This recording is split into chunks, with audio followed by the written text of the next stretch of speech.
And we're live, ladies and Chicky gentlemen. getting live tonight. Dude, I've been listening to some good music today. I've been having a weird day lately. I woke up on the wrong side of the bed, and I told my girlfriend, I'm like, I'm just gonna play some heavy metal music, chase the demons away until the unicorns come running back. I sprinkled some pixie dust out on my lawn. They showed up, and I'm back, baby. Let's do it. Sounds like my college days. Yeah, right. Chasing the magical unicorn. Holy shit, Magical man. If you ever unicorn find it, tree. let me know, bro. I spent years chasing that motherfucker. Bro, I'm still on it.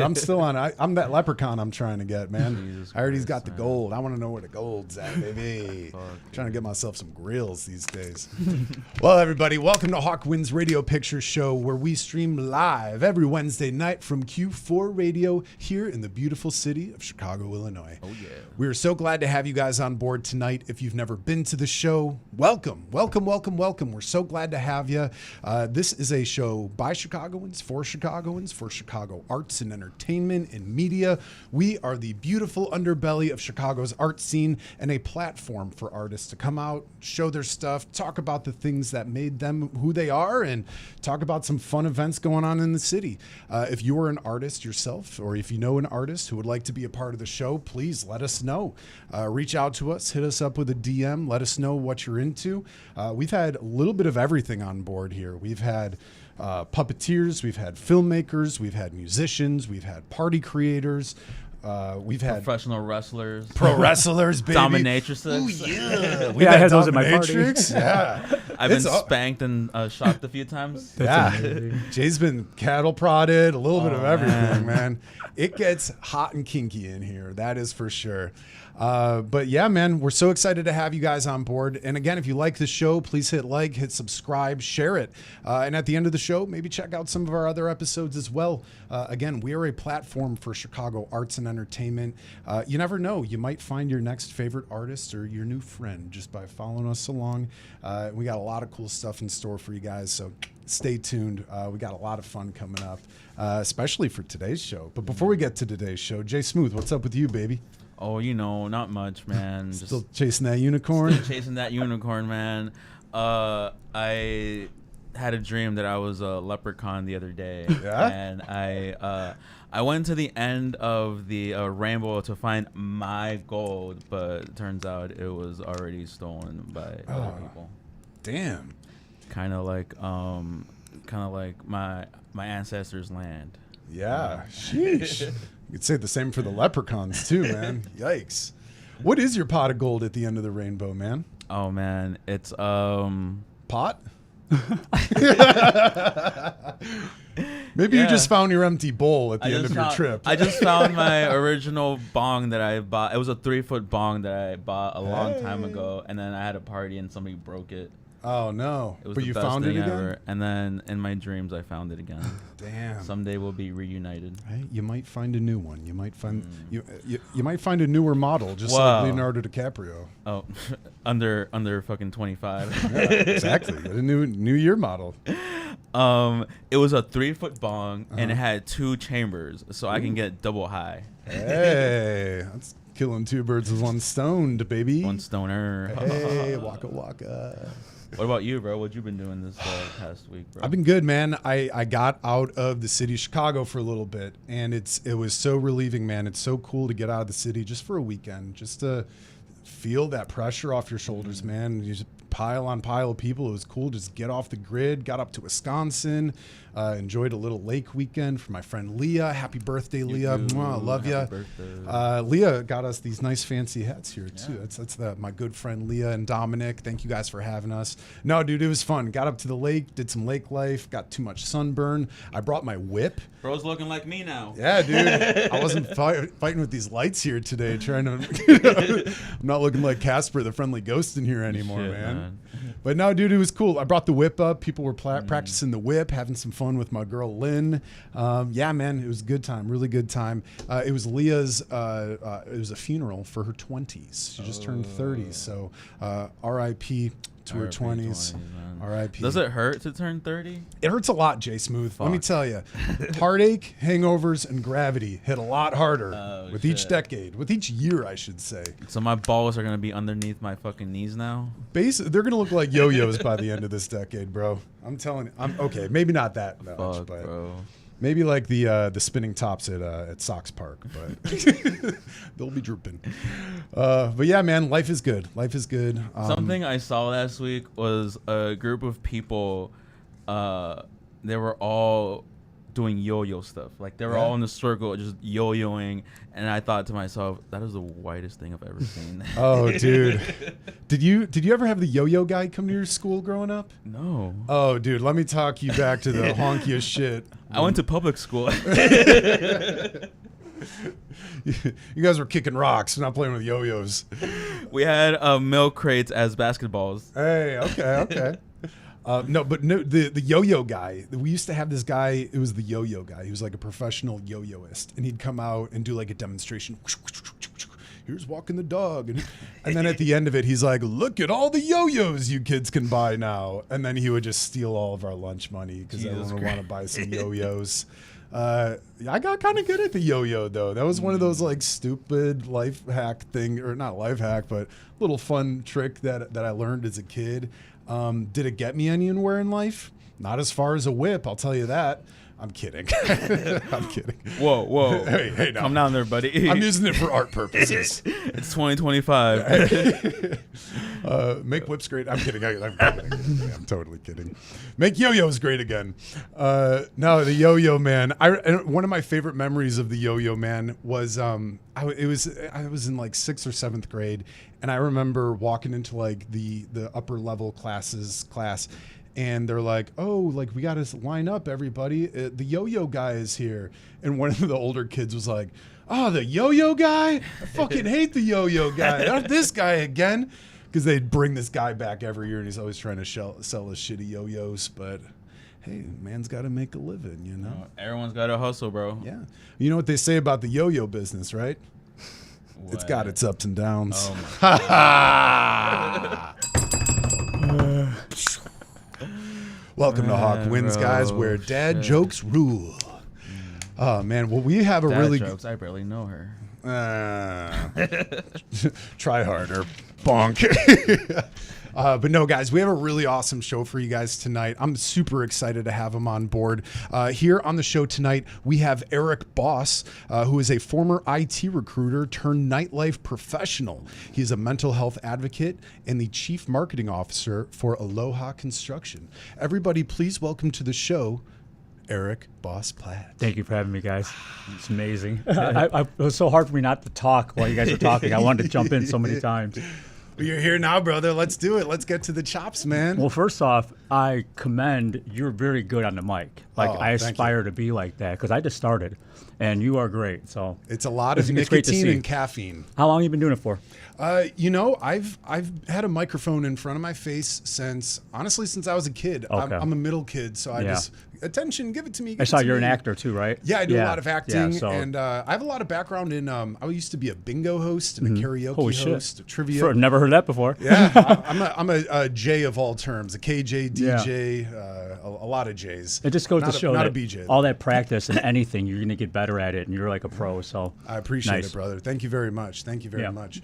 Well, welcome to the show, Eric. You know, for those who have never heard of Eric Boss before, take us back, man. You know, who are you? Wow, that's a good question. But it does start from, I guess, I'll go back to, honestly, we'll start in the 20s because I'm 44. And I think I used to be an IT recruiter. I was living the 9-to-5 job. Every day I had a meeting at 8 a.m. It was corporate life. And I started doing promoting probably about nightlife, started doing it probably about 4 or 5 years in. Because I was almost a recruiter for almost 10 years. This is around 2007, 8. And I was already going out since then. I've been going out in Chicago since I was 21, so 25 years. And literally, I feel like once I started seeing how fast I was progressing in nightlife, obviously nightlife's fun, but on the professional side, now I'm just like, I can make money doing this. I'm having a time of my life. started, really my day job started faltering till I got fired. And when I got fired, it was pretty much like, okay, now this is it. I'm going into the nightlife full time. And at the time, me and my friends, this is like when Match.com and Tinder, all that stuff was really big when it first started.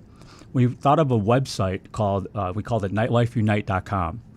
And the difference between ours and others were you could either pick if you wanted to date, friends, or just hookups. And you could differentiate by one of those three. And then you could also differentiate by the type of music you like. So if someone likes hip hop, they're most likely not going to be the most compatible with someone that their favorite music's country. And also, if they had the same music, you could do more things together, you know? And before we had FaceTime, we thought it'd be great to have video chat because you could see who you're talking to. They didn't have it back then, so this is how long ago it was. And that's when I decided to move to Vegas, because why not push a nightlife site, in the mecca of nightlife at the time was in Vegas.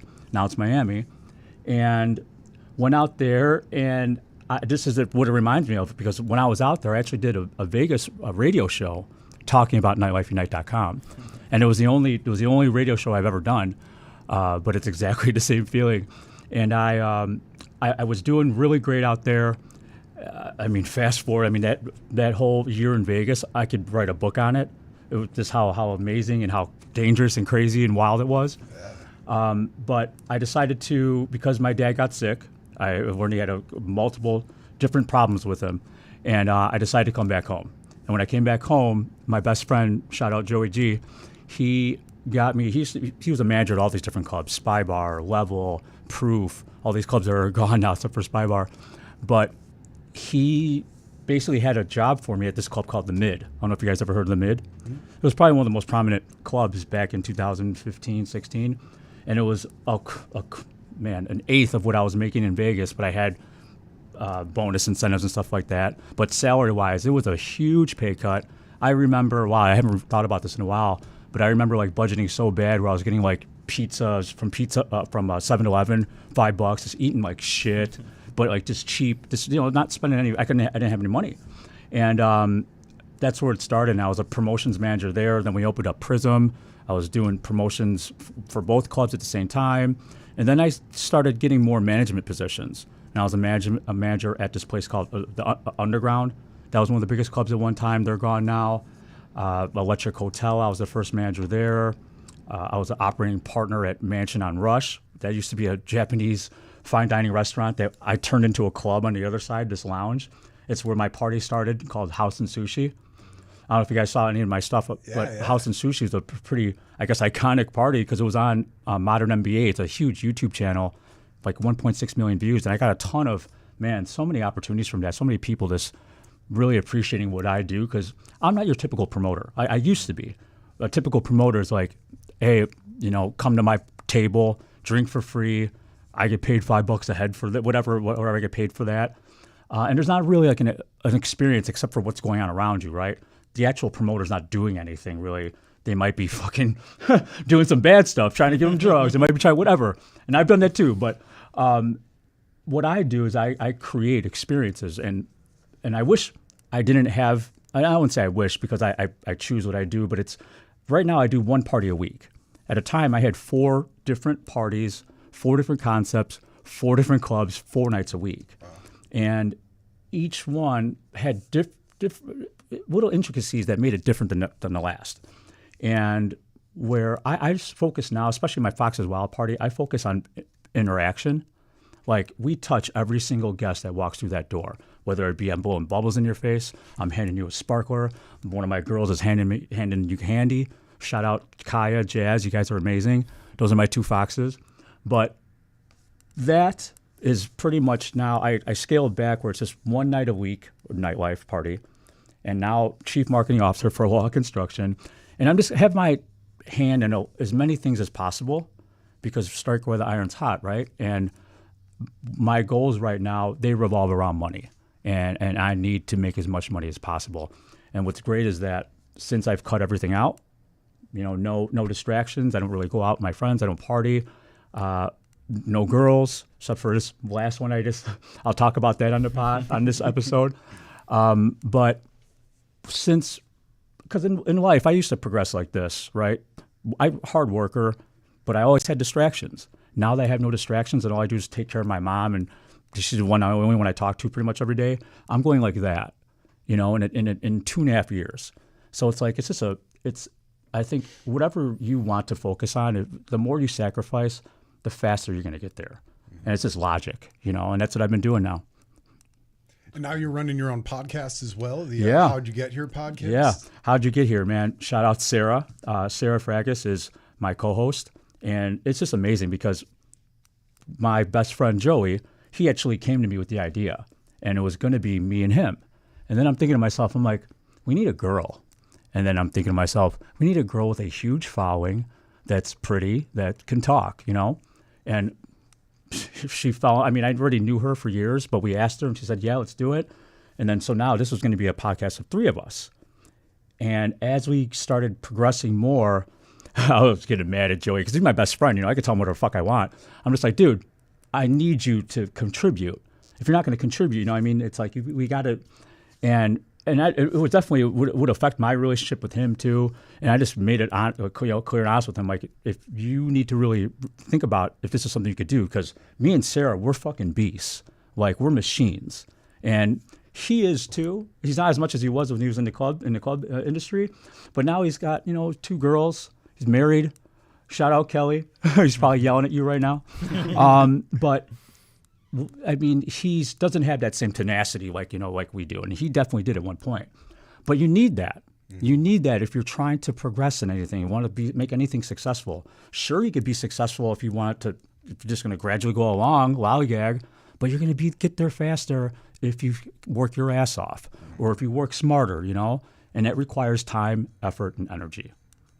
Right. But I love the podcast. It's great. I mean, honestly, we're just, because of her following, because of my following, we're able to get these big guests. And with these big guests, we live in an age where people idolize people with a lot of followers, people with a lot of money, right? And because it's something that I think if you don't have purpose, if you don't have something that you're working towards, I mean, honestly, that is a look of what happiness is like, right? A lot of money, a lot of fame. But it's not everything, that's for sure. But having those people on the show, you put these people on a pedestal, even I do. But once we sit down like this, we're just all the same. And you get to know people, and that's why I couldn't wait to do this podcast. It was hard to get this going at first. I think it was maybe months we've been talking. A few months, yeah. Yeah. A couple months, yeah. But now I love it because I know I'm going to get better at communicating. I'm learning more about everything, especially people. How many people do we know from social media, but we don't fucking know it all? Oh, you're right. All we know is what we see that they post. The highlight reel. That's all that we take in. So now we form a perception from that, and that's most of the time wrong. Yeah. You know what I mean? Because I mean, not everyone's showing everything. Some people are lying. You don't know. Mm-hmm. So at the end of the day, like, the lesson is love yourself. Don't matter what anyone else is doing. Seriously, just focus on your journey, because once you compare yourself, because that's all it is. All you're doing is comparing, whether it being a good or a bad light, and it's usually a bad light. Unless you're looking at someone that's way beneath you in your eyes, that's what makes it feel good. Well, but then how do you determine if someone is beneath you or not? You know what I mean? Like, in my eyes, to me, like, when I see social media, it's all fake. It's all just like whatever. Because even me, like, I do it too. Like, on my podcast, like, I'll show the little reels that I want people to be like, sure, okay, this is a cool. You know what I mean? They don't see all the like 10 minutes, 12 minutes, 30 minutes of whatever we had to do or whatever. 100%. And that's why I love when people show processes. I love when people are just vulnerable. When people aren't just talking about how they just accomplishment. On Facebook, you go on Facebook, every status is an accomplishment. Right. Well, man, and sometimes some of the people they're afraid to be like, I feel like shit today. Or like, man, fuck, kill me. It's like stuff like this, whatever, where they show that negative, because that's real, And that's why with me with mental health, I mean, no joke, how my journey of mental health advocacy started, from going home with a different girl, probably 2 every weekend, and go back to my house and drink and keep on doing cocaine and just talk all night. And I would find that most of them were unhappy. Most people, especially in nightlife, and they need the nightlife to be happy, that temporary happiness, And I just found that I would just listen, analyze their situation, because not everyone's journey is different, right? I would analyze what makes them tick, what's their family, like everything, and give them my best advice, what I think was best for your well-being. I don't have any skin in the game. I don't have any ulterior motive. I just want you to be happier. So I could tell you these things without any bias. Like you can't talk to your sister, you can't talk to your mom like how I could talk to you, because there's skin in the game. You know what I mean? There's a connection there. We're just fucking partying, having a good time, and we're talking, and we're really getting deep in it. And I can't even tell you how many times I got girls crying, and I can't tell you how many times too that. Well, and it's another fun fact too. Out of all the girls I would have over, more than half I wouldn't even hook up, or we would hook up way later because about coke. But like I would find that the tips that we would talk about, sometimes I would follow up with them and just like, I would make sure they were on the right path, or they were doing the stuff that we were talking about. And man, I seen so many girls months later, different place, girls that were even stopped going out because of it. So it's like crazy the impact that you can have on people. Right. And so that's why I was like, wow, that feels good. And it's just like anything else that gives you that dopamine, that makes you feel good. Why not do it as much as possible? And when it's something that's helping the world, when it's something that's actually contributing, and it's not, because gambling gives you dopamine too. You know what I mean? A lot of bad shit gives you dopamine, but when it's good dopamine, giving to others, helping others, that's sustainable, and that's stuff that's going to fulfill you. That's what's going to make you happy. You won't even have to do certain things to fill voids or find happiness when you're already happy. I feel like so many people that are unhappy probably look at me and be like, he's a fucking fraud, or like that's fake, because how happy I am. But I've been exercising for fucking 20 years. I love what I do for 20 years. I've been eating well, I'd say the majority of my life. I mean, I've had stints where I've eaten really bad. Like where I'm thinking to myself, like, can I die from this right now? Because I'm like, my stomach's like so exploding, it's just like, oh my shit, holy shit.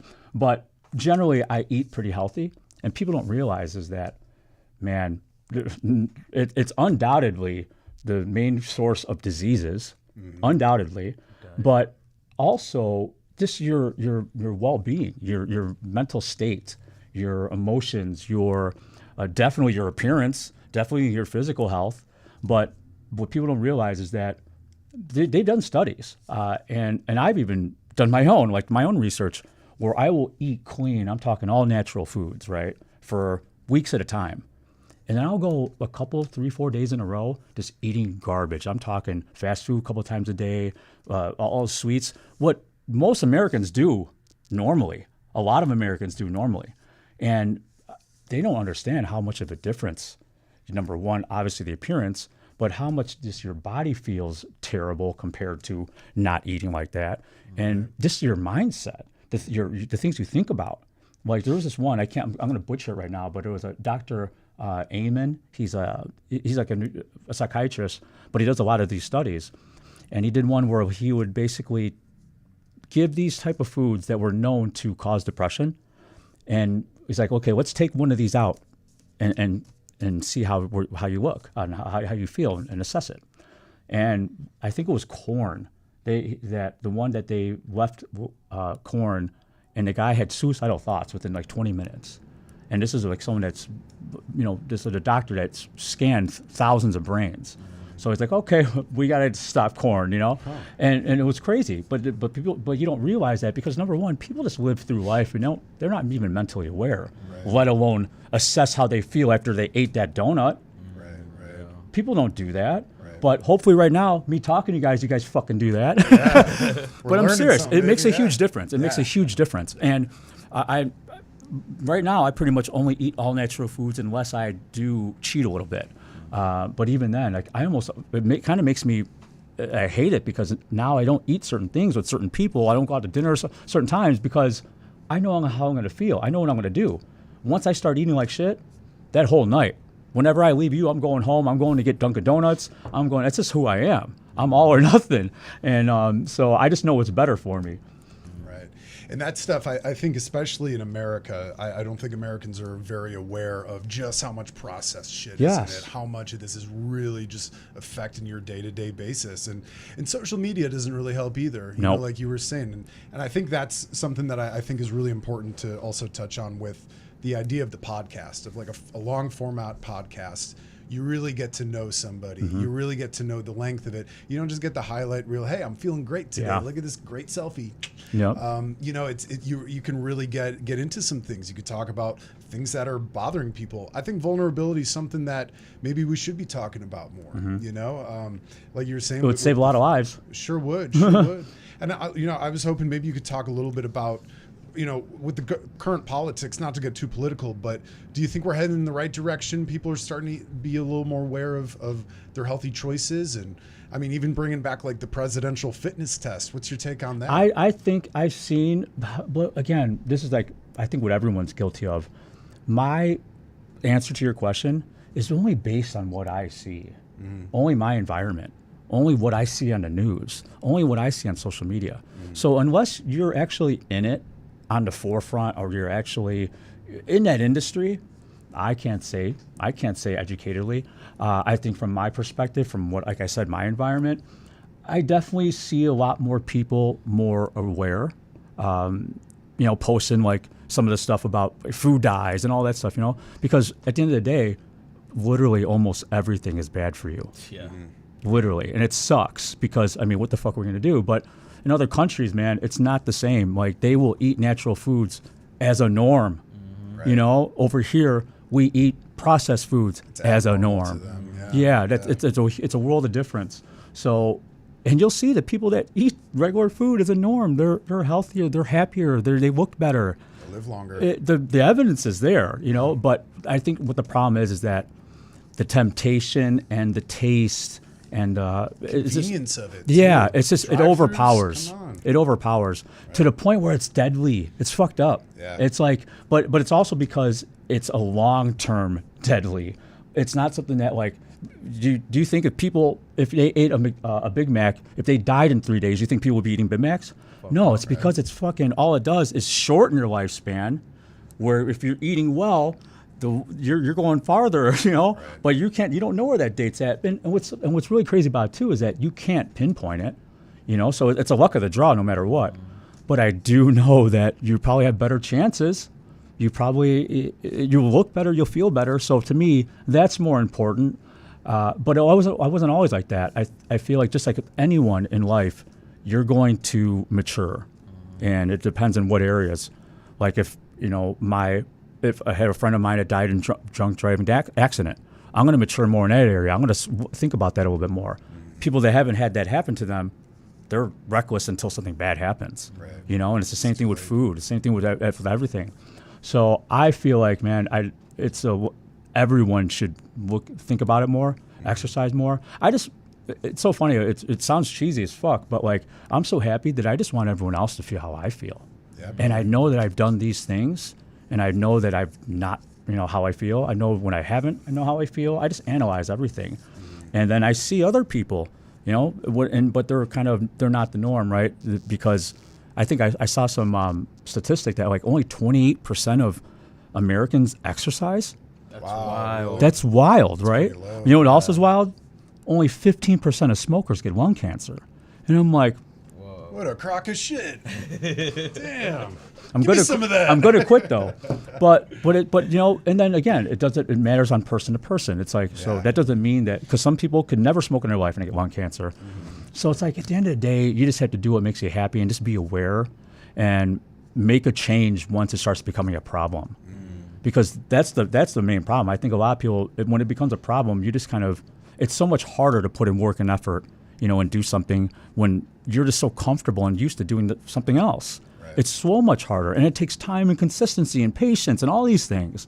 But once you do it, the rewards are so much better with everything.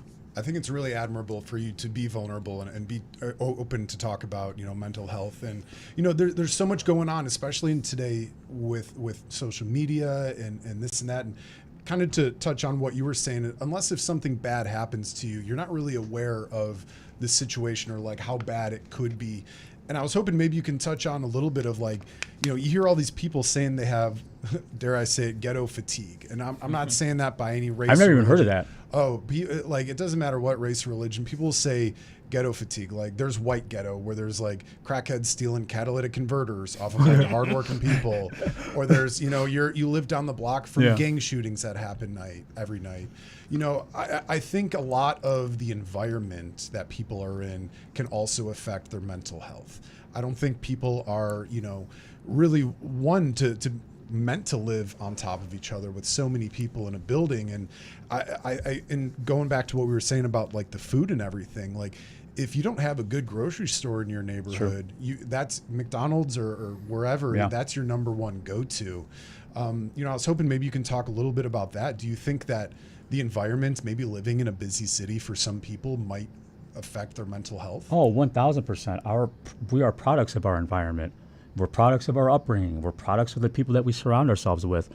I don't know if you guys follow UFC at all, but I had Pearl Gonzalez on our show, and she talks about how basically, now I just lost my train of thought.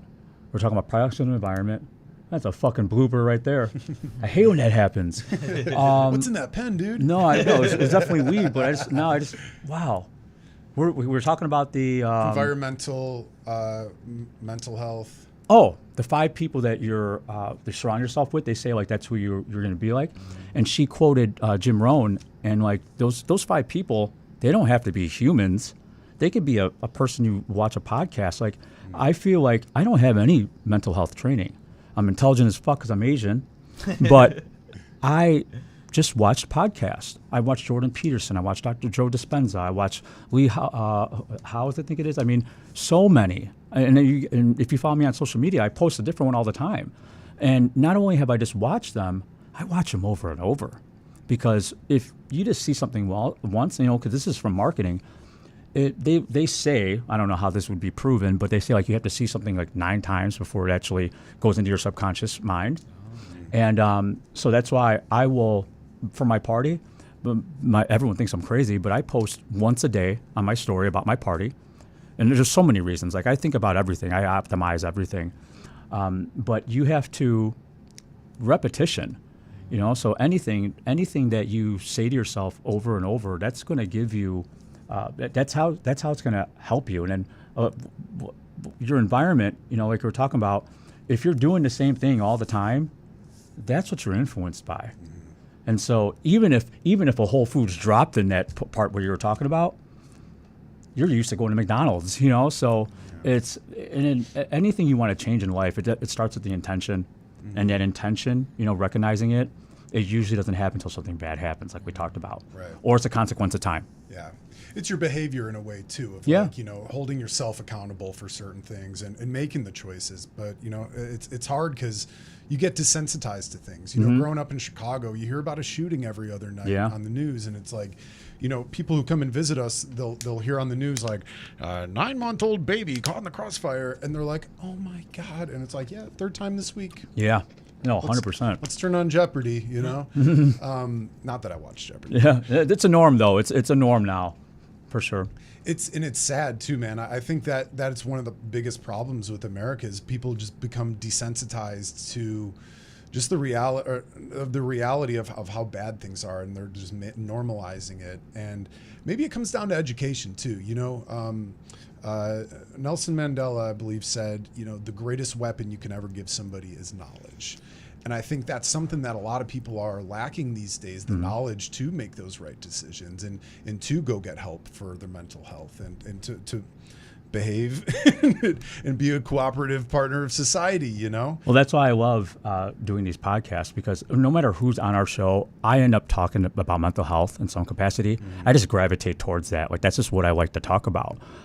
Just the mind, brain, and God, I did it again. Wow, it's the weed for sure. It's definitely the weed. God, what was the last thing you just said? I could go to another question. I had a thought. I think I fumbled you because I was. I had a thought. Damn it! That's 2. I gotta stop. One thing I was worrying about is, how do you handle mental health when it comes to the nightlife? So many people are sleep deprived. They're coming off of booze and alcohol over the weekend.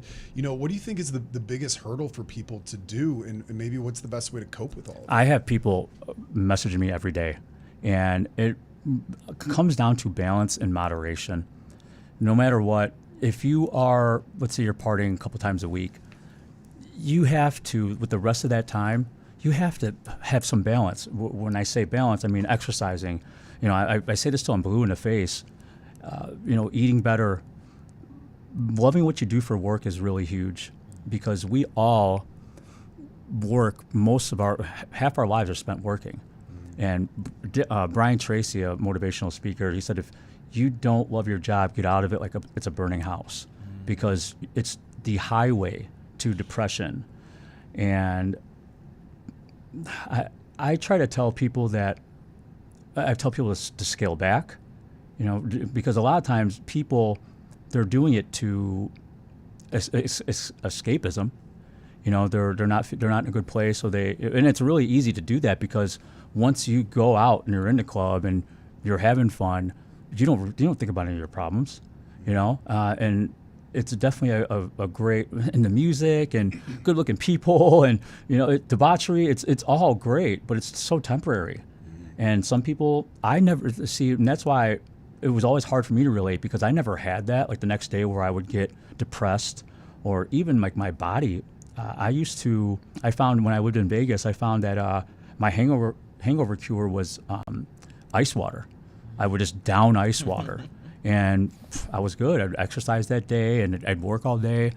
A funny thing that I used to say was that if I got a hangover, it's because I didn't do enough cocaine. Seriously. And now, over the last 2 years, it's grown a little bit, but over the last 2.5 years, I've probably no more drank and did cocaine more than 20 times in the last 2.5 years. And I used to do it 5, 6, 7 nights a week. Sheesh. Because all the clubs that I worked with from 2013 to 2019, they were open 5 nights a week. Every time I worked, I drank and did cocaine. And then I would go out 1 night a week, so 6. And then sometimes I'd go out 2 nights, so 7, But I always joke like I'm not human, because anyone else wouldn't be able to do what I'm doing. It's weird. It's really crazy. So would you say that like party promoters need to do like some sort of substance in order to like continue to do their like work? I mean, it's really hard to be in that environment and be completely sober. I smoke weed, so it's not completely sober. You know what I mean? Sober. Yeah. So I don't drink at my parties, and I smoke weed. I could do it. That doesn't mean everyone else can do it. Right. And some people. I should rephrase that. I think everyone else can. It's just a matter of mental fortitude. It's recognizing it, having intention, focusing on it, having a plan, holding yourself accountable. Like, there's so many things, but it's a lot of work, and it's so much easier to take that shot. take that line. Bump ski. 100%. I mean, should I tell the story now? For what? Might as well. Let's get it. Well, so man, I met a girl. I knew her from social media, and over the last 2.5 years, I've had random hookups here or there, and that's actually great, because I'm working my ass off right now. I'm on a grind, I don't have any time for a relationship. I don't want it, and so when a girl's cool with that too, it's amazing. But and so I met up with this girl the other night at a club, and like anyone that's married or in a relationship right now, like like you'll go on dates, whatever, or you'll hook up with people, whatever, and it just doesn't feel like someone that you know. Right. And I was like, well, there's a connection here. So she was supposed to leave. I'm prefacing this story of what happened to me on Sunday night. Well, this is probably top 5 craziest things that ever happened to me, and I lived in Vegas. Like, I had a lot of stories. But she was supposed to leave, and shout out Tanya. She has this sick $3,000 a night Airbnb in Gold Coast. I'm like, I didn't pay that much, but I'm like, I got you a place for the night. So I get her a place. We end up going that night, had our fun. And so now we're like 2 nights in, and I'm like, I'm like, this is fun. I'm gonna keep on doing this. She was in LA. I'm like, we gotta take the time, to do it now. And then we end up having another night together. Saturday night, we ended up at Tao. Then we went back to my house. And then at my house, man, hours, sex till the morning. And to the point where I had to take my tablecloth that I used for house and sushi to put over the blinds because it was so bright in there. I'm like, this is like reminding me of my old days, getting fucked up, doing this all night, and I'm just like, oh, yeah. Good thing you don't live here. Good thing you don't live here. I'm talking to you too. And like, so then we end up, she's got to leave on Sunday. And I'm like, let's do something cool, She parties, and I'm like, let's take shrooms and go to Navy Pier. And then Navy Pier is cool normally, but on shrooms, it's really fucking cool. Yeah. But it was closed at like 9 o'clock, and I'm like, damn, what are we gonna do? And I don't know if have you guys heard of or been to the Baha'i House of Worship? Yeah. Baha'i Temple, you know what I'm talking about? Baha'i Temple. How up in, fucking beautiful. Wilmette, yeah. Beautiful, right? Gorgeous. On shrooms, it's even more gorgeous. Yeah. So, it's such an intricate building too. That would be really cool to see. Okay, trust me, it is. Have you ever been before, Jay? No. Oh man. You know what we're talking about? I just haven't been there. Oh, dude, shrooming. Gorgeous. So should go there on shrooms. Yeah, 100%. So then, we take it and we take the drive, and it's perfect because like right when you start to feel it, it's right around when you get there. It takes like a half hour to get there, 40 minutes, and we park.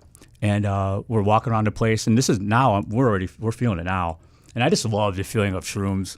It's like it's just this frolicking and just happy and laughing at shit.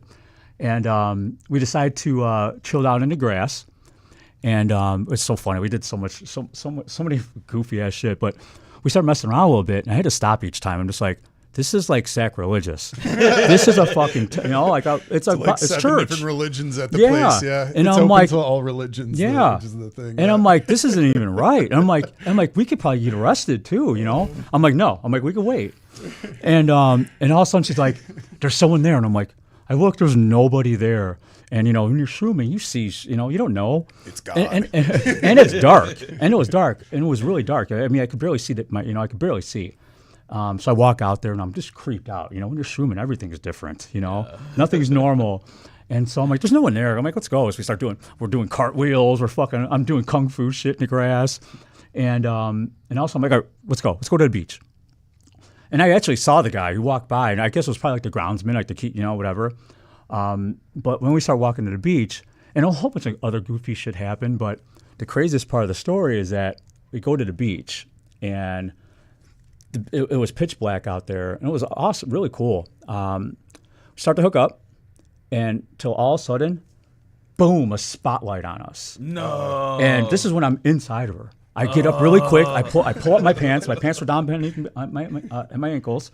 And I was just like, I'm like, that's it. Like I pretty much accepted my fate. Mm-hmm. And then the light's getting brighter, and it's honestly pitch black out there, and all you see is the spotlight on us.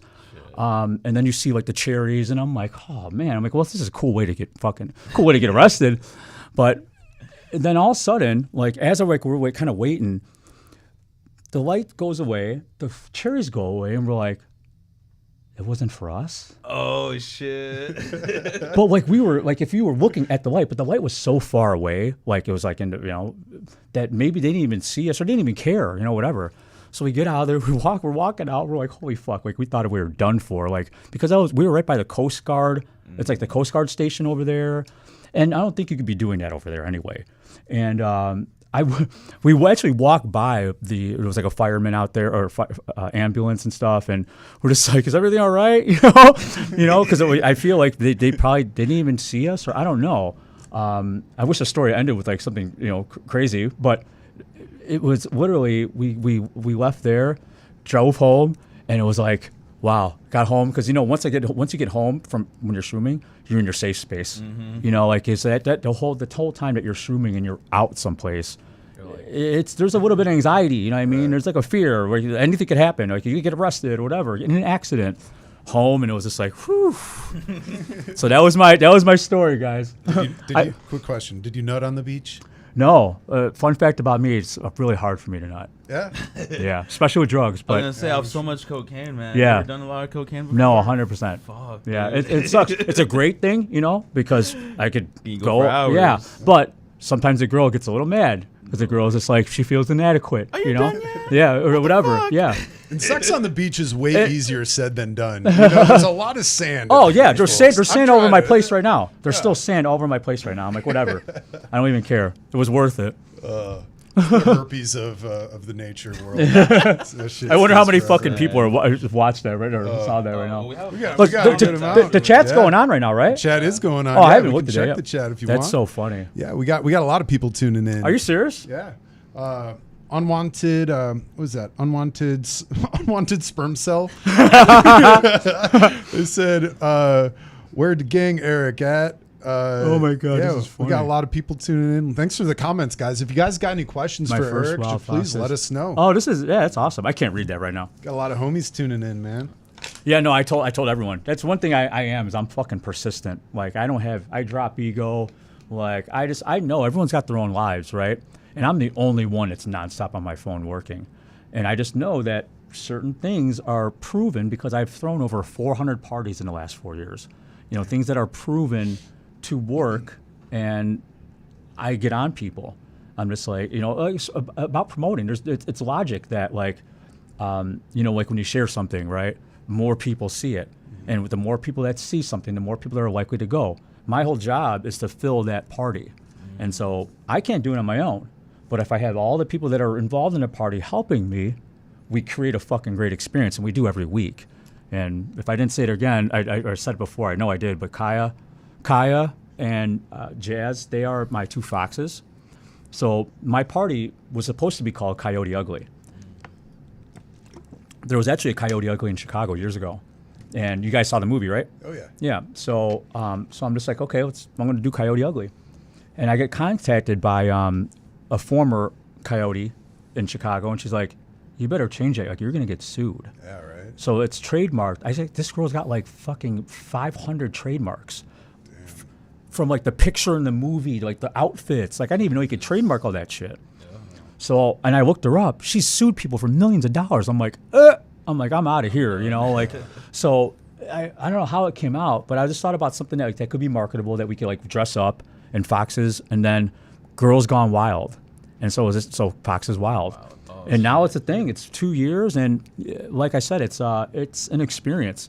I wish much more theatrics to it, so much more, because they have a lot more team set up. I do one party every week. It's always me. So we focus on interaction. And, like I said, there's definitely not a person that's not touched in there. Well, what I'll even do, like clockwork, is I'll go to one table, and it's usually a bunch of girls, and I'll light sparklers for every single one. And with the music going, I like to do a confetti popper, like the elation on their faces, the joy, the fucking cameras going, like they don't get that anywhere else. There's nowhere else to get that. So how they just felt, they're not going to get that anywhere else. And so I focus on doing that. And I think I do a pretty good job. Like I said, I had 4 parties at once.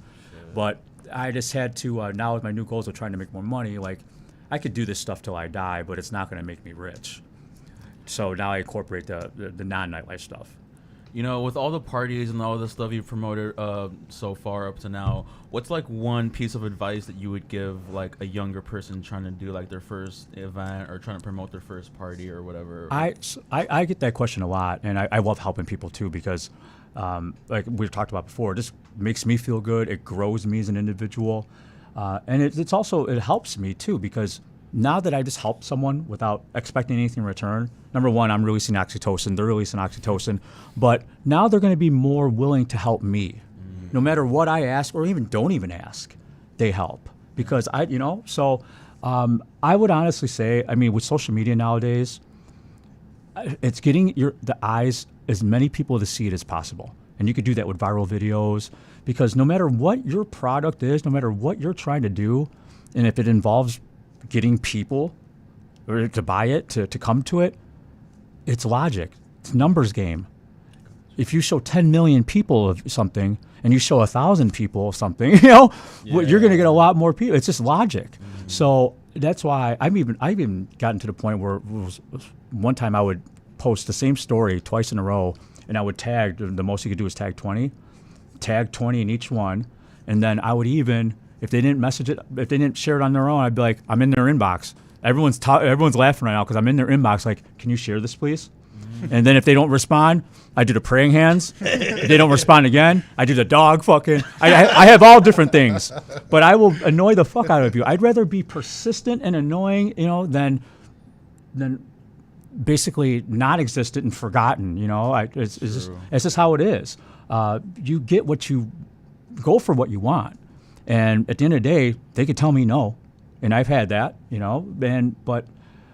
You don't know unless you ask. You don't know unless you try, and I do it all the time. And it's crazy. Like, no is probably the worst thing somebody could ever tell you. And that's not even I've bad. gotten worse. I mean, you know what I mean.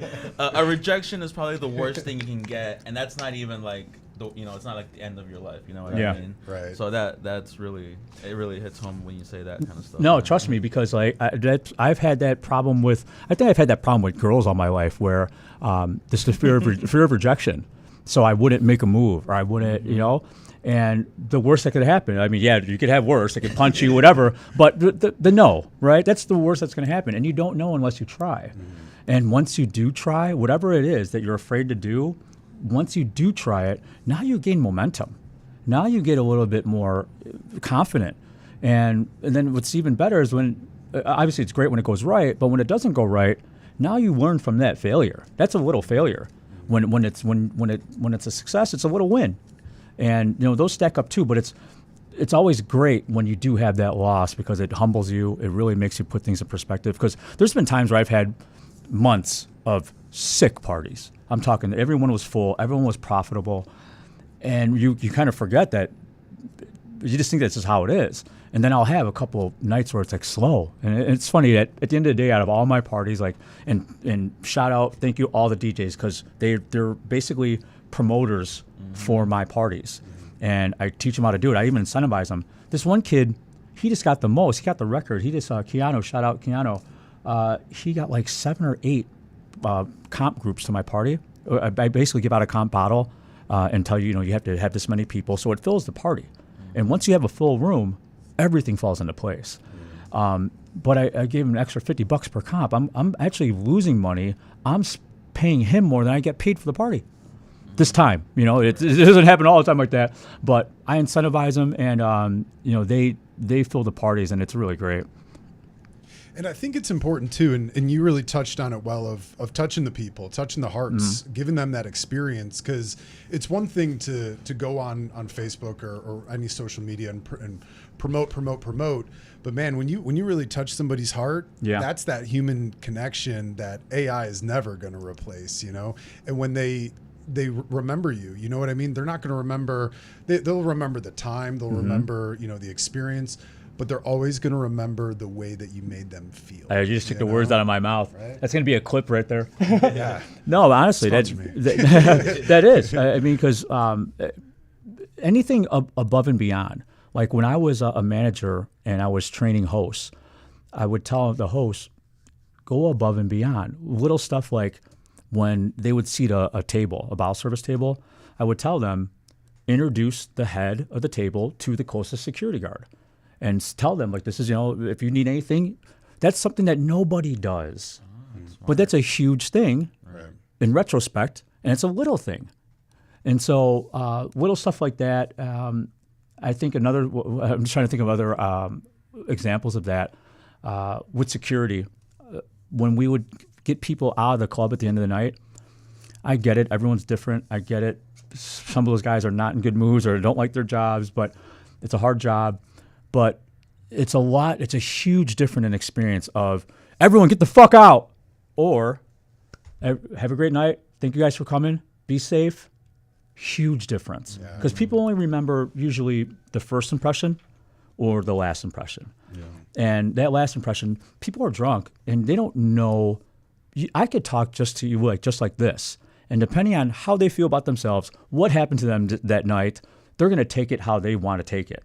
And they're going to project it, and usually it's not a good thing. And so, but this is like my one like disarming move. But if you're like this and you're very nice, it's going to go a lot smoother with people. And when you establish that rapport, that's so Yeah. important, because you're not arguing with the security guy. You're arguing with Jeremy over there, who's got the wife and kids at home, Yes. who wants to get home, That's super important because nowadays it is hard. It has been in the past, but it's unfortunately still till today with security through a lot of these events. Yeah. If what's maybe some other takes that you have and ways to keep things safe? I mean, do you guys? It's hard when a lot of these recent, a lot of shootings have been drive-bys. There's nothing you can do about that. Yeah, right. The only thing you can do is make sure your security outside are wearing vests. I mean, that's really only it. And what's I don't know, it's from a movie. Like, what if he shot you in the face? It's Dumb and Dumber. What if he shot you in the face? I mean, honestly, it's the truth. But it's kind of what you have to. That's why people don't understand. Like, having that job is a risk. It definitely is. So you should probably be a lot nicer to them because you don't know what they're dealing with, what they're thinking of. I'm just a big empath, and it's like I just feel like, man, if everyone just really thought about that, how another person feels, maybe they wouldn't. Or if that was them, you maybe wouldn't say a certain something or act a certain way. But people, it's few and far between these days. That's why I love smoking weed, because weed, I know what it does for me. And one of the things it does for me, it makes me more empathetic. It makes me more compassionate. It makes me more, it's all confident. So that's why I love it. I don't know when I'm ever going to stop, to tell you the truth. Never. Now, as far as like the people, the customers, folks coming into your parties, how have you seen that change over the last 20 years? Is the vibe better? Are they on better drugs now? Is it? It's really hard. kinder? That's really hard because what I do, like I said, it's a lot different.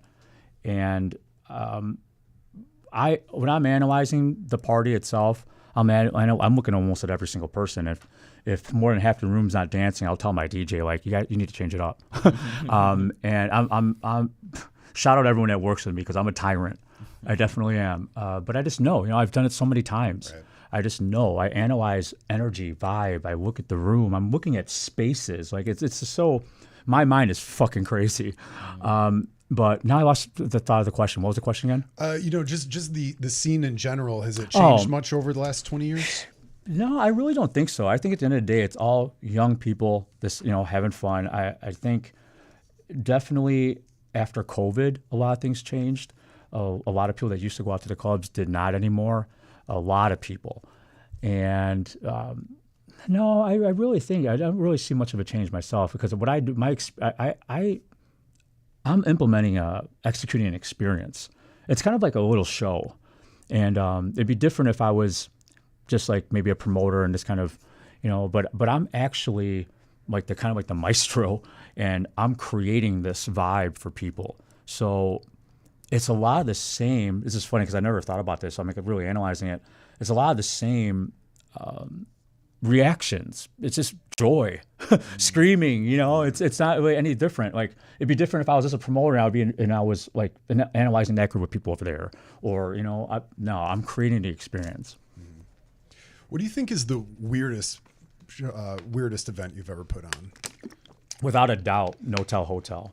That's where my dominatrix party started. It was so hard not to get a word in when you guys were talking. And I just realized myself too, like that I'm high, I'm fucking yapping. No, it's all good, brother. That's why we got you on to tell the story. But so No Tell Hotel, it was, just like it sounds, it's kind of like an anything goes type party. And shout out Don Brown because we started it at Electric Hotel when I was a manager there. And on the weekends, we just had EDM, like big room house music.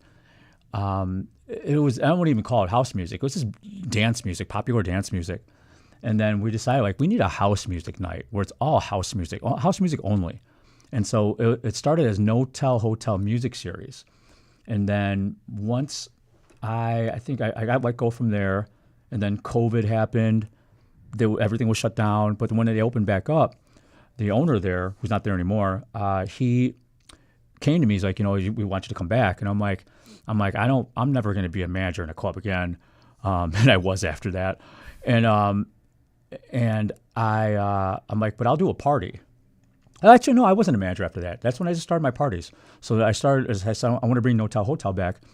And there was this Notel Hotel, dropped the music series. And it was so funny, the very beginning of it. The very beginning of it, it was so janky. I just had, the only thing added I had was like, I was walking around with a bubble gun and a megaphone. I was talking shit to people on my megaphone, but in a good, heartwarming way. And I didn't have an assistant, so it was all me doing it. And I had a surprise snack every night where every night I would order something, whether it be Pizza Hut, whether it be White Castle, whether it be, and during the middle of the night, I'd just give it out to everyone. I had a vendor, and I used to have a weed vendor. This was illegal, but they let me do it. So I had a different vendor maybe every other week or month or so. I started doing like maybe one vendor a month, but it was, small businesses that wanted to just get their stuff out. So I had, some of them were like fashion designers. I had arts and crafts type stuff. I had massage. I also had a person that did free massages, and I had an entertainer, a different entertainer every week, and these entertainers were circus sideshows. I've had them all. Jugglers, I've had sword swallowers, I've had girl with what's it called? A chainsaw, guys stuff hanging from their nose. Like, I've had it all. So when you say like the craziest, like that, and then when Dominatrix Party started, I don't know how it started. Someone else asked me this too, but I don't know how it started, but it just became a thing. And in the beginning, a lot of people were dressing up. Right now, it's pretty much just my staff that dresses up. But we have a stripper pole in there that's free for everyone to use. Thank God no one's hurt on it yet, but it's because that's a liability. Yeah. It's a big liability, but so is the sparklers. I light 200 plus sparklers a night probably. Jesus. But honestly, it's crazy. It's been 2 years that I've been doing this shit. I think it's 4 years I've been doing this shit. Jesus. But that party really just took on a kind of a life of its own. People are looking forward to it every week, every month, and it's. I even get on the pole, and it's funny. I'm up there like a strip club announcer. I'm like, now we got Kaya on the pole. You got those dollars. Throw those dollars. It's so fucking funny, but it's definitely my release. I have fun, and everyone else enjoys it too. So I'm gonna keep on doing it. Yeah, it's still happening. Yeah, when's the next one? Now, it's the last Friday of every month. So this next one I think is the 29th, of August. It's going to be number 24. Damn. Dominatrix 24. So yeah, it's been 2 years. Damn. That's crazy. It's a 2-year anniversary. Hey. Fuck. Okay. Bring your leather, folks. I got to do something different. Oh yeah, and we give out sex toys throughout the night. I'm throwing around the blow up dolls, and people are whacking each other with fucking paddles. Hell yeah, it's funny. It's funny. Bring your sex toys. Bring your riding crops. You find me, come smack me a little bit. Yeah, he likes it. Likes it. It's a market. There you go. Now, what do you think is the biggest and the best event you've ever put on? Oh man, I don't see. That's the thing. Like I said, that's why I shout out those other people earlier, because I don't put on these big scale events. I never have. It was always the club, and it was and the smaller the room, the better, because it's easier to pack. I think my next progression would be, I've gotten I'm in a couple of different conversations about bringing the parties elsewhere and other, just one-offs, one in Berlin, one in Ohio that's kind of fucking fizzled out, which really sucks because it was for the LeBron James Community Center. Oh, sweet. Yeah, his brother, not his brother, but his one of his former high school teammates is like runs that center, and he hit me up and he wanted to do dominatrix. And I thought that was so weird. I'm like, at a community center, and we just went back and forth, and it was just one of those things where I wasn't persistent enough because I didn't actually get a no. It was just, he's just so busy. People are so busy. I'm so busy, but at the same time, you do make time for stuff you want to make time for. So I feel like, yeah, I could have been more persistent, maybe made it happen, but at the end of the day, there's always something else. Right. But I feel like that's going to be my, maybe do a party once a month or 2 months and join with someone else so we could put on a big production. Because a lot of these other guys, they put on big productions, which is really, really cool. But at the same time, I really like my weekly parties. It's my little baby. Now, what's one party that you've never put on before that you've always wanted to do? If money weren't an option, if location, what you can do anywhere, what would be the ultimate party for you? Oh wow, I never really thought about that because I guess I love what I do so much. It would maybe just to enhance what I'm doing, my party, because I don't really yearn. You would think I would yearn for something more or have this. No, I mean, because I haven't traveled a lot this last 2 years just to see friends. But, I've been to different countries and Miami and Vegas and been to a lot of those parties and stuff like that. And it's all fun. It's all great. I just really like what I do. And I think it's because it's so much more intimate and personal. Like a lot of these people, they're messaging me during the week. We're talking about it. Because I'm pretty much a one-man show with everything besides my DJs. But it's definitely, I think, where I like the most. I don't even have a dream of doing something immense and crazy. Yeah. Well, 5-10 years down the line, where would you like to see yourself? Well, definitely 5-10 years from the line, I want to do more mental health, because I want to get better at speaking on the microphone. I'm not good at talking in front of people. Like, I see myself being like a Jordan Peterson talking in front of thousands of people. I'm not going to get there overnight. It's going to start. I even thought about, I got to do this. It's something that I need to do is, you guys hear of Toastmasters? Mm-mm. It's kind of like a thing where you could go and talk to, kind of like, I guess, practice like talking in front of people, kind of like giving a speech or whatever. Because, I mean, acting is kind of the same way. Were you in theater in school and stuff? Not really. I was kind of a jock growing up, but again, I was a middle kid, so I was always entertaining family parties and stuff. But no, honestly, man, if I was to give recommendations for folks looking to get into public speaking, fail. Just fucking eat asphalt one time. I did once. You did a couple times. I did once, and that's what gave me. It was kind of like a semi-traumatic experience. Like when I was a recruiter, we had a yearly kickoff meeting with the other office, my office downtown in Itasca. We got together, and we were doing group presentations. And they chose me to like give a presentation. I'm like, I don't want to do this. And I went up there, and I fucked up so bad that not only could I not finish, but my partner, one of my people in the group, had to come up there and save me. And it was really bad. I was like, so ever since then, I've always had a little bit of an issue, but I got better once I started doing pre-shift for the clubs, talking in front of people, and it was a small group. And then now I get on the mic at my parties. I used to be terrified of that. And I got myself through it just by talking to myself, having the right perspective.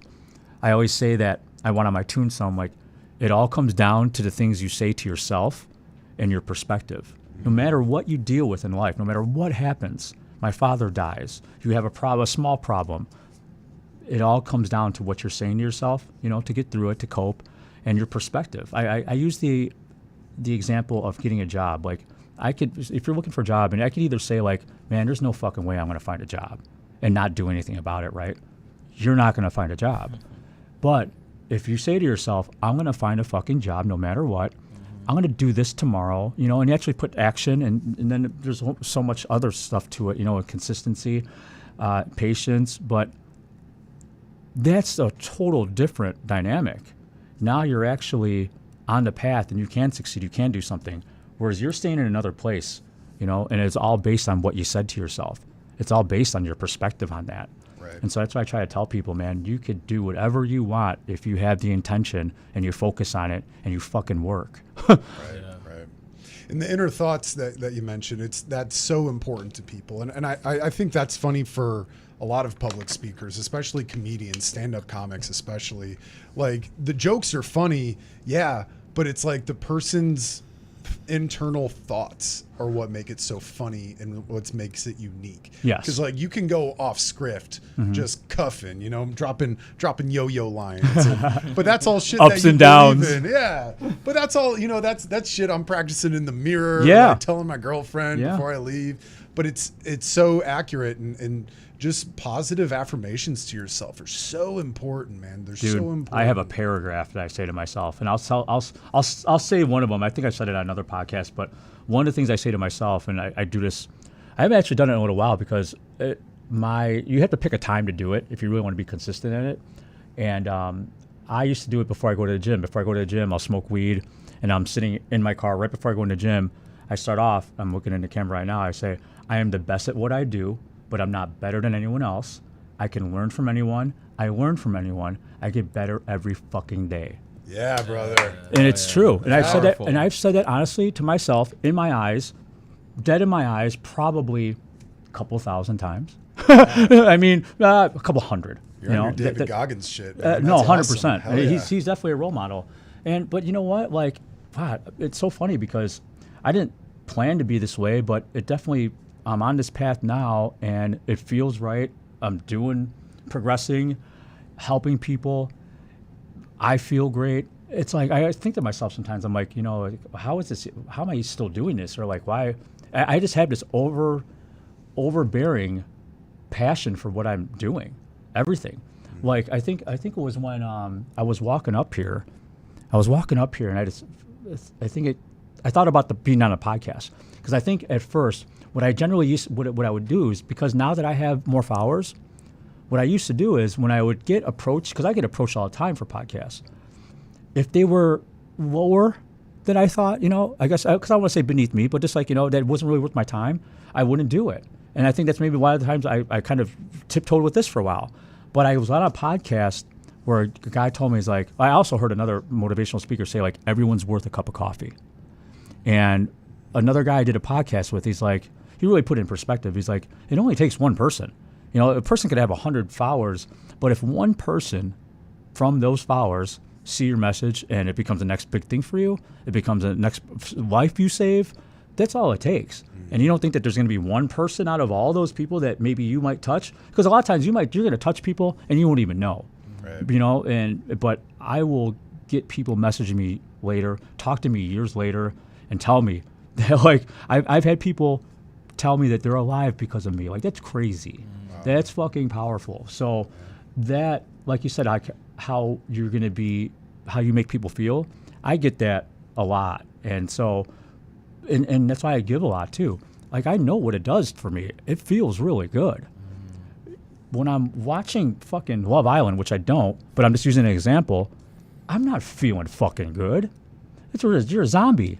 If you're doing anything that's not serving, that's not making yourself feel good, right? It's like, there's a huge difference between doing something that does make you feel good. So why not you do that as much as possible? And that's why eating well, working out, doing what you love for work, spending time with your friends and family, all those things. And that's why I'm just on that path of, I'm just going to keep on fucking doing it till I probably drop. Yeah, brother.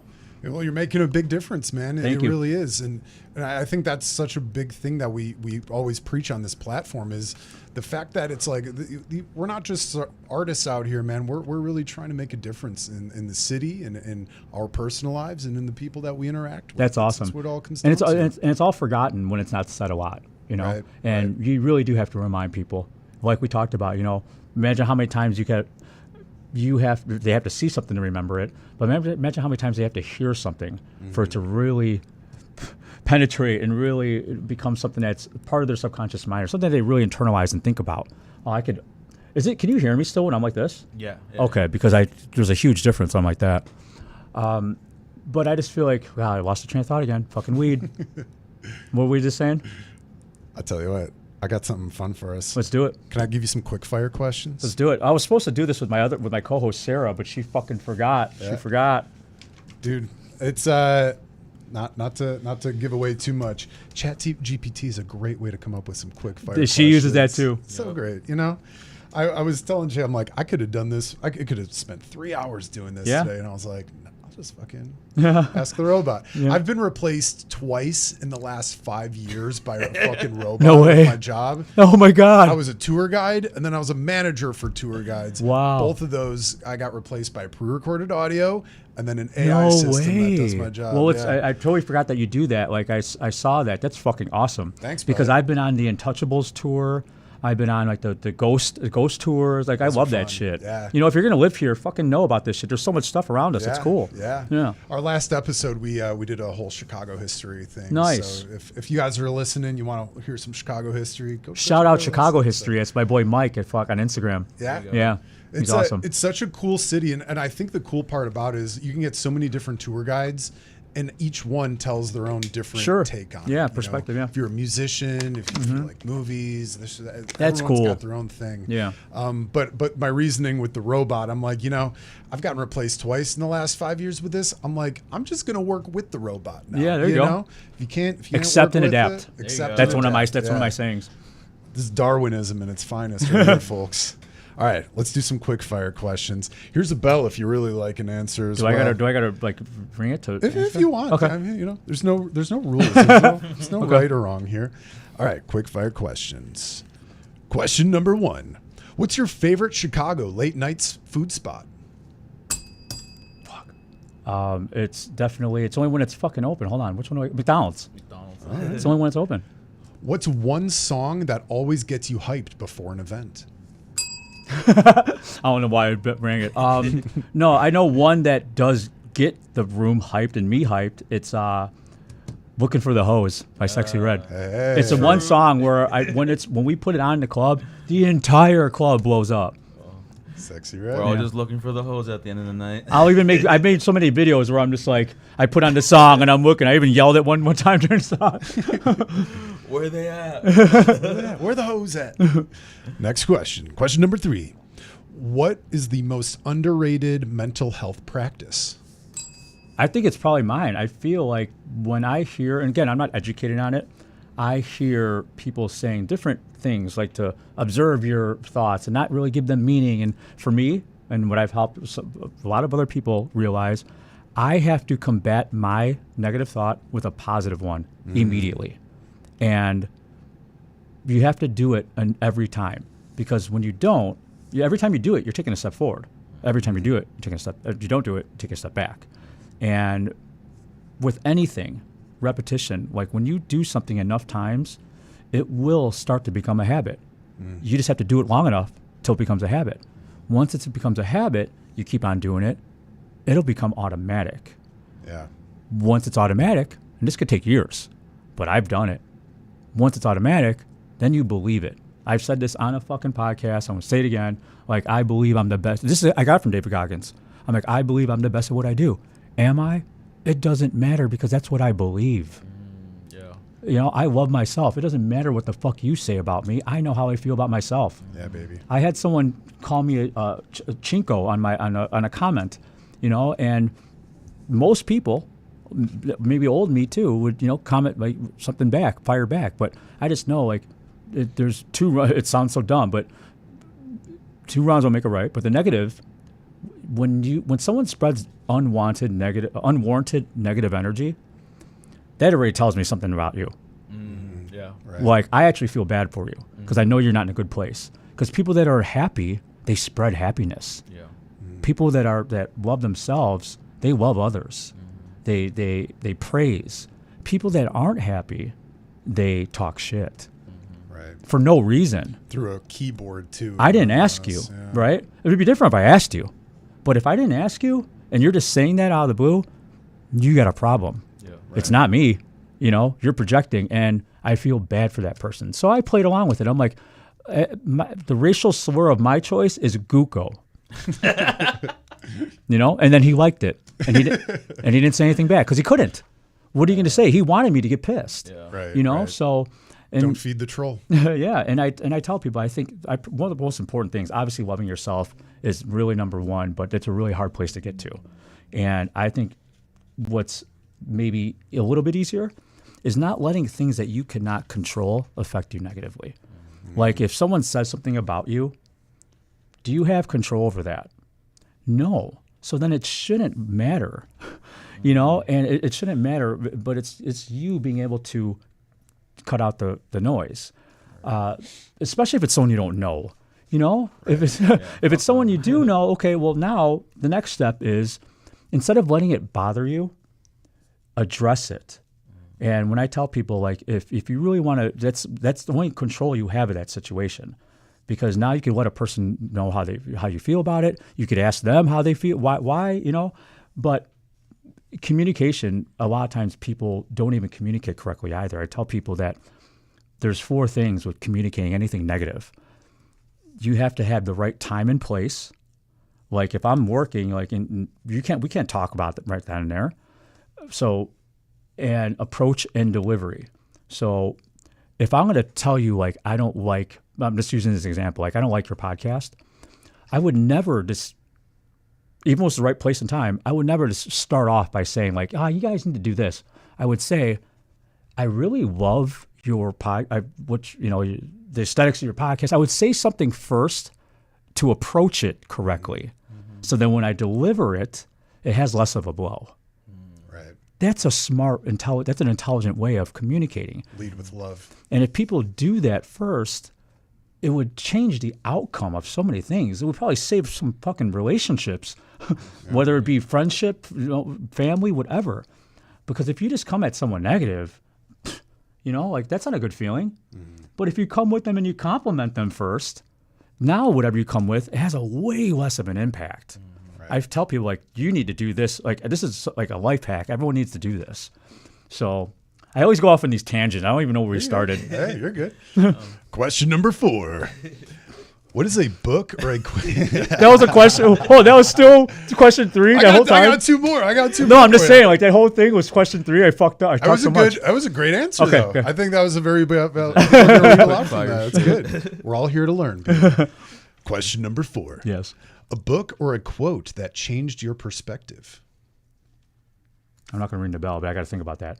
A book or a quote that changed my perspective. I hate to say my own, but because we're quoting someone else.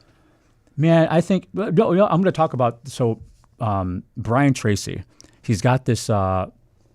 It's an old video. It's probably like the 70s, 80s. It's got to be early 80s, but it's like the 10 steps to power. You guys should look it up. I can't tell you how many times I've sent this to people after doing coke all night. I'm like, you need to watch this, and I literally put it on. This is why a lot of the reason I am the way I am. I would put it on softly when I would go to bed. So this is fact. If you do that with anything over and over, it's going to get into your brain. Right.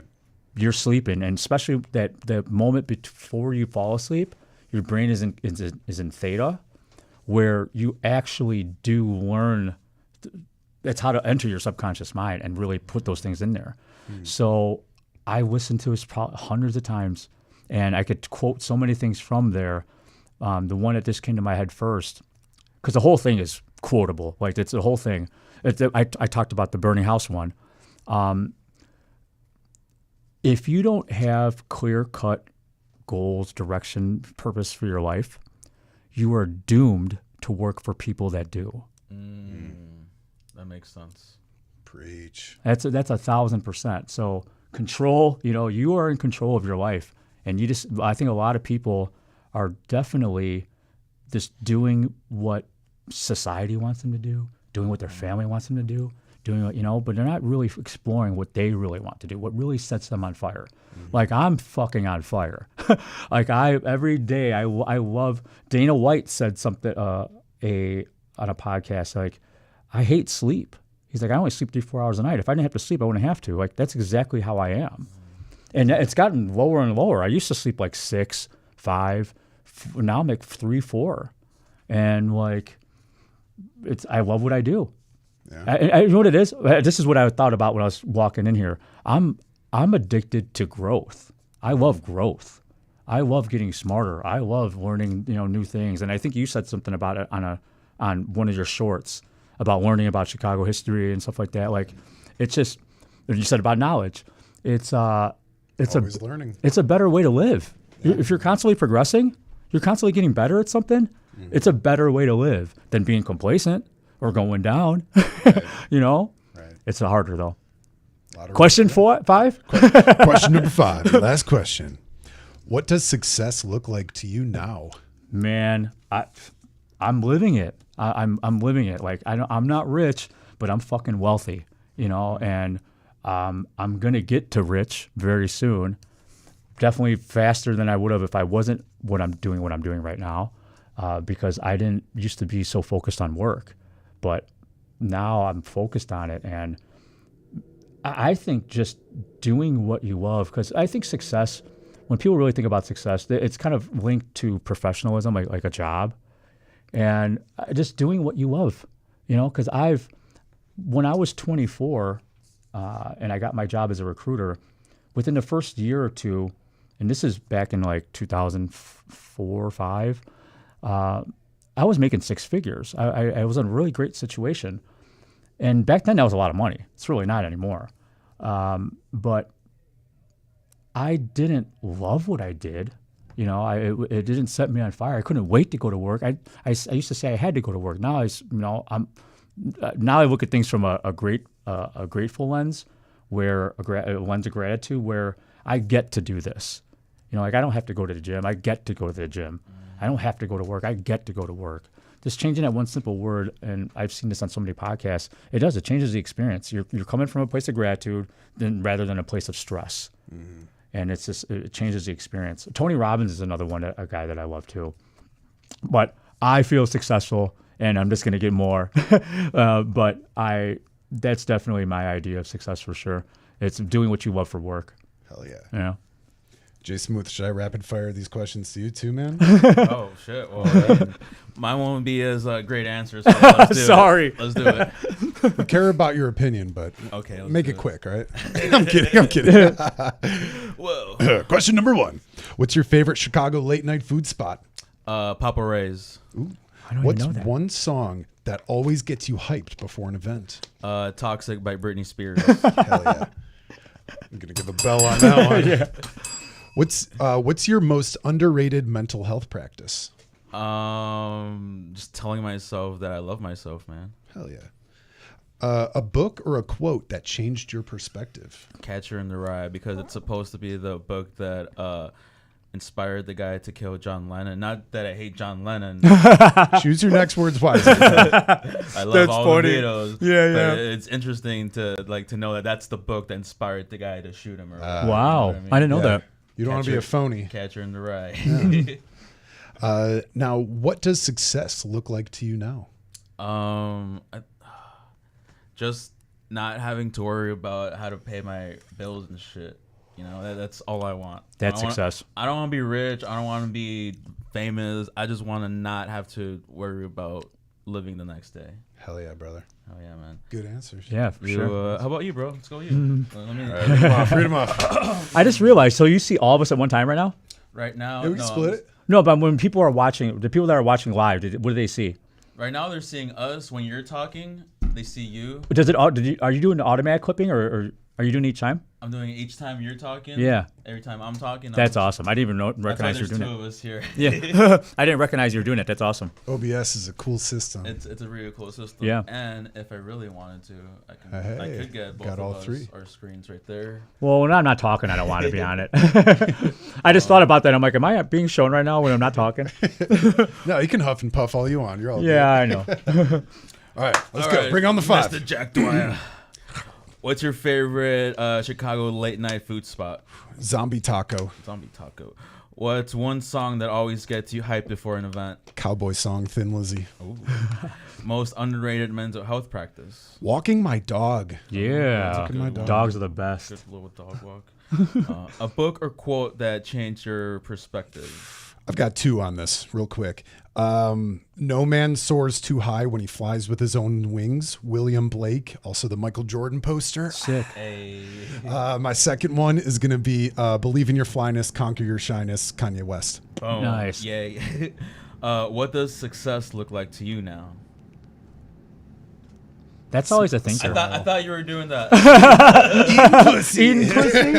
That too. If you're swimming in it, I mean, Yeah, no, that's definitely fun. no, I would say a smile, man. I That's think success. a smile is success. There you go. This show, I think we're doing a good job. I think doing. I think what you guys were both saying, doing what you love to do, Yeah. getting paid for it is always We're on good. something. You know, Yeah. Sponsor us. sponsor us. Sponsor them. Sponsors. Sponsor them. Cool. I'm glad we rattled off these questions. This is a fun. I feel like we all got to know each other. Yeah, a that was little bit great. today. We all just become best friends now. Oh, let's do the blood oath. Yay. Oh man. I already knew, like, when we first started, when you guys were talking, I'm like, this is gonna be the most fun podcast I've ever done. We like to have a good time here, man. You know, it's funny because we get a lot of people coming on board and they're very timid. They're like, oh my gosh, I don't want to talk too much. Yeah. But when we just cool them down, we're just like, treat this as a casual No, it's definitely conversation. because of your guys' personalities too. It's very like I said, I don't feel like I'm in a professional interview type thing. It's a very chill, casual, you know. Yeah, Well, and you're wait. very great to talk to Thanks. too, man. You're very funny. Well, what are you trying to say, man? We're pretty professional here, bro. Trying. We're like the Cheech and Chong of the Chicago podcast world. Yeah. We're like the Chicago stoner podcasters. Yeah, Covering man. that. Yeah, man. I love fucking Molly, bro. I told my shroom story. That was great. So do you like psychedelics? I love them. What's your poison of choice? I mean, shrooming is the only one that really you could do kind of casually, recreationally, right? I feel like, because I've done a lot of acid. I've probably done acid 20 plus times. Used to do it with my girlfriend back in high school. Like, we'd have acid parties, a bunch of us. And then probably my favorite is, I've only done it once, ayahuasca. I did ayahuasca once, and that was an amazing experience. And because ayahuasca is different, you go with it to heal or with intention. It's not like I'm just getting fucked up. It's a recreational drug, No, so I mean, we did it. We had a shaman. We wrote it down what our intention was, and it was a controlled drug experience, whereas everything else is not.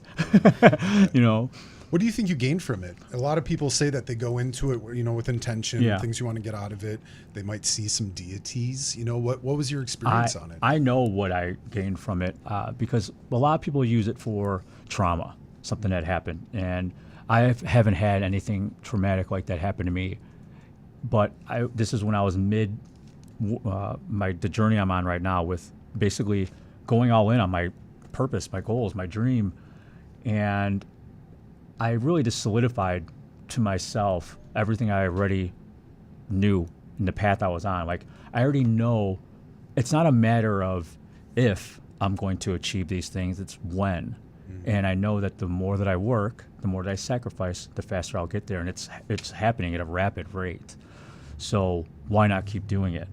And the only reasons why I wouldn't do it is because maybe what other people think of me. Maybe like if I'm have anxiety about the future, which isn't promised. Oh, am I not going to have a relationship? Am I not going to have kids? Like, I know what I want right now, and it's neither of those. Maybe my tune will change in a couple of years. A lot of people are living in anxiety of the future, or a problem with the past. I'm literally living right now, every day, every minute. So it's really, that's one thing I feel like that's I learned with ayahuasca too, because you're in the present moment there for sure. And I was in the mirror for probably over an hour, just saying things to myself like that. You're on the right path. You're taking care of your mother. You're helping others. Just everything that I already know. But a lot of times, things that we do that we know that we don't celebrate our wins. We don't really talk about our good things about ourselves. We only talk about the bad things. We focus on the bad things. So it was a time where I was able to sit there and just really focus on all the good. And that's one thing people need to do, is really focus on the good things, the good qualities you have. Talk about those. Talk about when people have problems, I say talk solutions, not struggles. Right. A lot of people just talk about their problems. Well, talk about a solution. Talk about what you're going to do to get out of that. And then but then the work. That's what the hardest part. But there was a point when I was in the mirror, because I was doing it with my sister. It's actually my best friend's wife. She's my sister. Shout out Alexis. And her aunt, who's the shaman. And they were out there outside. And I opened up the bathroom door. I'm like, there's some fucking magic going on in here. And I closed back the door, and I'm back to talking to myself again. So there was that time. And I had an acid experience, too, that I did by myself in Vegas. That was a fucking great story. But it ended with the same type of thing, or I was in the mirror. And when you look in the mirror on psychedelics, you see yourself in raw form. Dude. Not even raw form, just like fucked up form. It's shit that it's not there, right? So it really breaks down. You have to be vulnerable.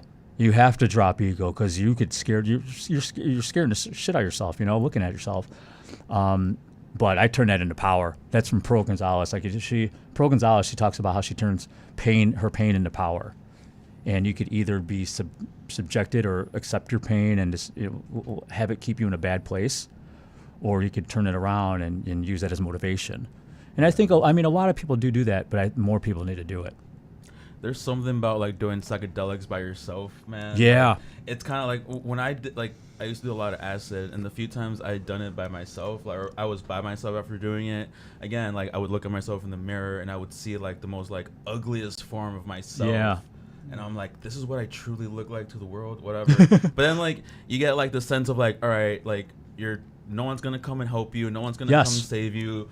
you have to write this out by yourself for the next however hours or as much acid as you took, and then you translate that into like real life. It's like, all right, well, I'm in this world by myself. I mean, I have friends and stuff, you know, family, whatever, but at the end, I'm by myself. No one's gonna come and help save me. No one is gonna do anything for me. I am the one that has to write this out on my own and figure out how to do it. And what's great is that you may have not intentionally translated it, but because of going through that experience, you gained the mental fortitude to deal with that later. Yeah. And so a lot of people don't understand is there's a lot of things that you can do. You know, working out, cold plunge, you know, there's so many different things that will build resilience, that will build mental fortitude. Doing fucking acid by yourself. One of mine, for a fact, it did for me. My tattoo in the back of my head. The most excruciating pain I've ever had in my entire life. Yeah. I was gripping on a chair, both hands, biting down on a shirt, saying to myself over and over, this ain't pain, this ain't shit, this ain't pain, this ain't shit. It was like a chisel going in my skull. And the minute I didn't focus my mind on that, it would hurt more. But I know that because I went through that pain, I could go through other pain. You know, I know that now. It's like it's mental fortitude that you grow. It sucks, but it's really the harder it is, the worse the feeling, the greater the growth. If you have that intention, if you look to learn from it or look to keep going, because a lot of times those bad times, those really hard things, if you succumb to it, it could be your demise. That's why people kill themselves. You know what I mean? There's a lot of things that or stay in a bad place, stay in a bad relationship, stay in a bad job, never progress in life, because they didn't have the intention or they didn't translate, like you're talking about, to be better from that experience.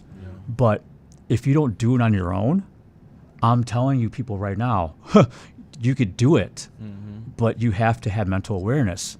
Be like, fuck, you know, my dad dying, like that was fucking terrible, you know what I mean?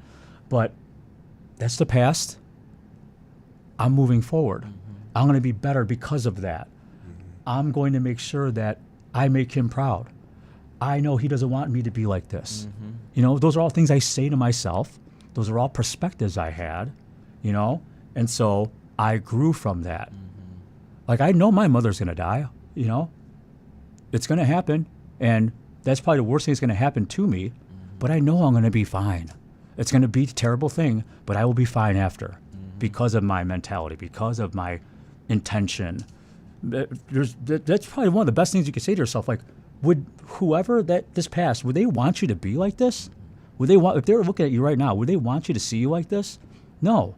So be the person that they would want to see, or they, you know. And I feel like that's a huge, if you have that perspective, but a lot of people don't have that perspective, you know. Not to say that it's like not okay to like feel sad or to cry every once in a while. Like, it's okay, but don't let that take over your life. You know what I mean? Like, yeah, like shit sucks and you're gonna feel sad. You might cry, you might be angry, whatever. But take a few minutes, go through those feelings, and then see how you can overcome. You know, you could be in a bad place. For everyone has different grieving or those different down times. You know, lengths. Some people could be years. Some people could be minutes. You know, but at the end of the day, you got to get past it. You got to get out of it, and you can't. A lot of people live their lives like that, and it's indefinite. It's indefinite if they're not doing anything to, you know, progress. If they're not doing anything to get out of that place and thrive, because the alternative is thriving. The alternative is progression and feeling happy and being in a good place. But a lot of people are still talking about the same thing, bad thing that happened to them years ago. All that shows is that they're still in that place. Once they get over, it's like almost like when you get out of a relationship, or you know that moment when you're out of a relationship and you don't care about that girl anymore. How amazing, or that guy, how amazing is that point? Right. It's almost like it didn't happen. Right. You need to do that with that experience. Yeah. That's what you need to do. And at the end of the day, everything becomes a memory. Everything.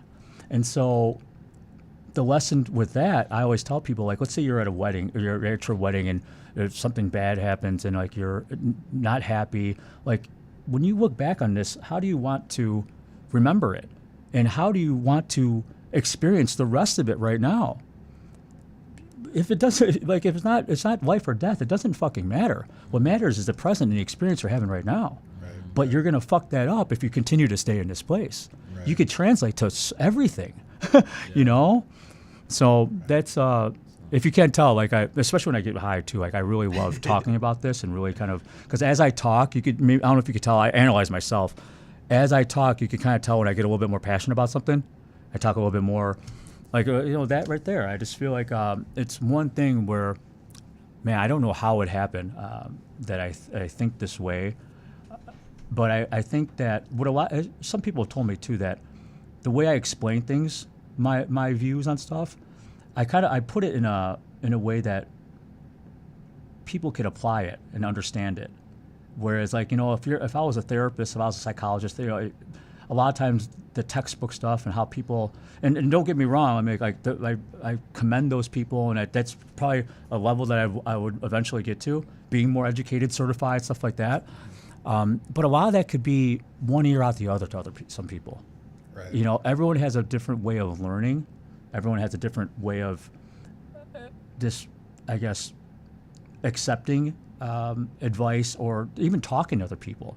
Because think about it, like how many people would never go to a psychologist, a psychiatrist, a therapist, seek therapy.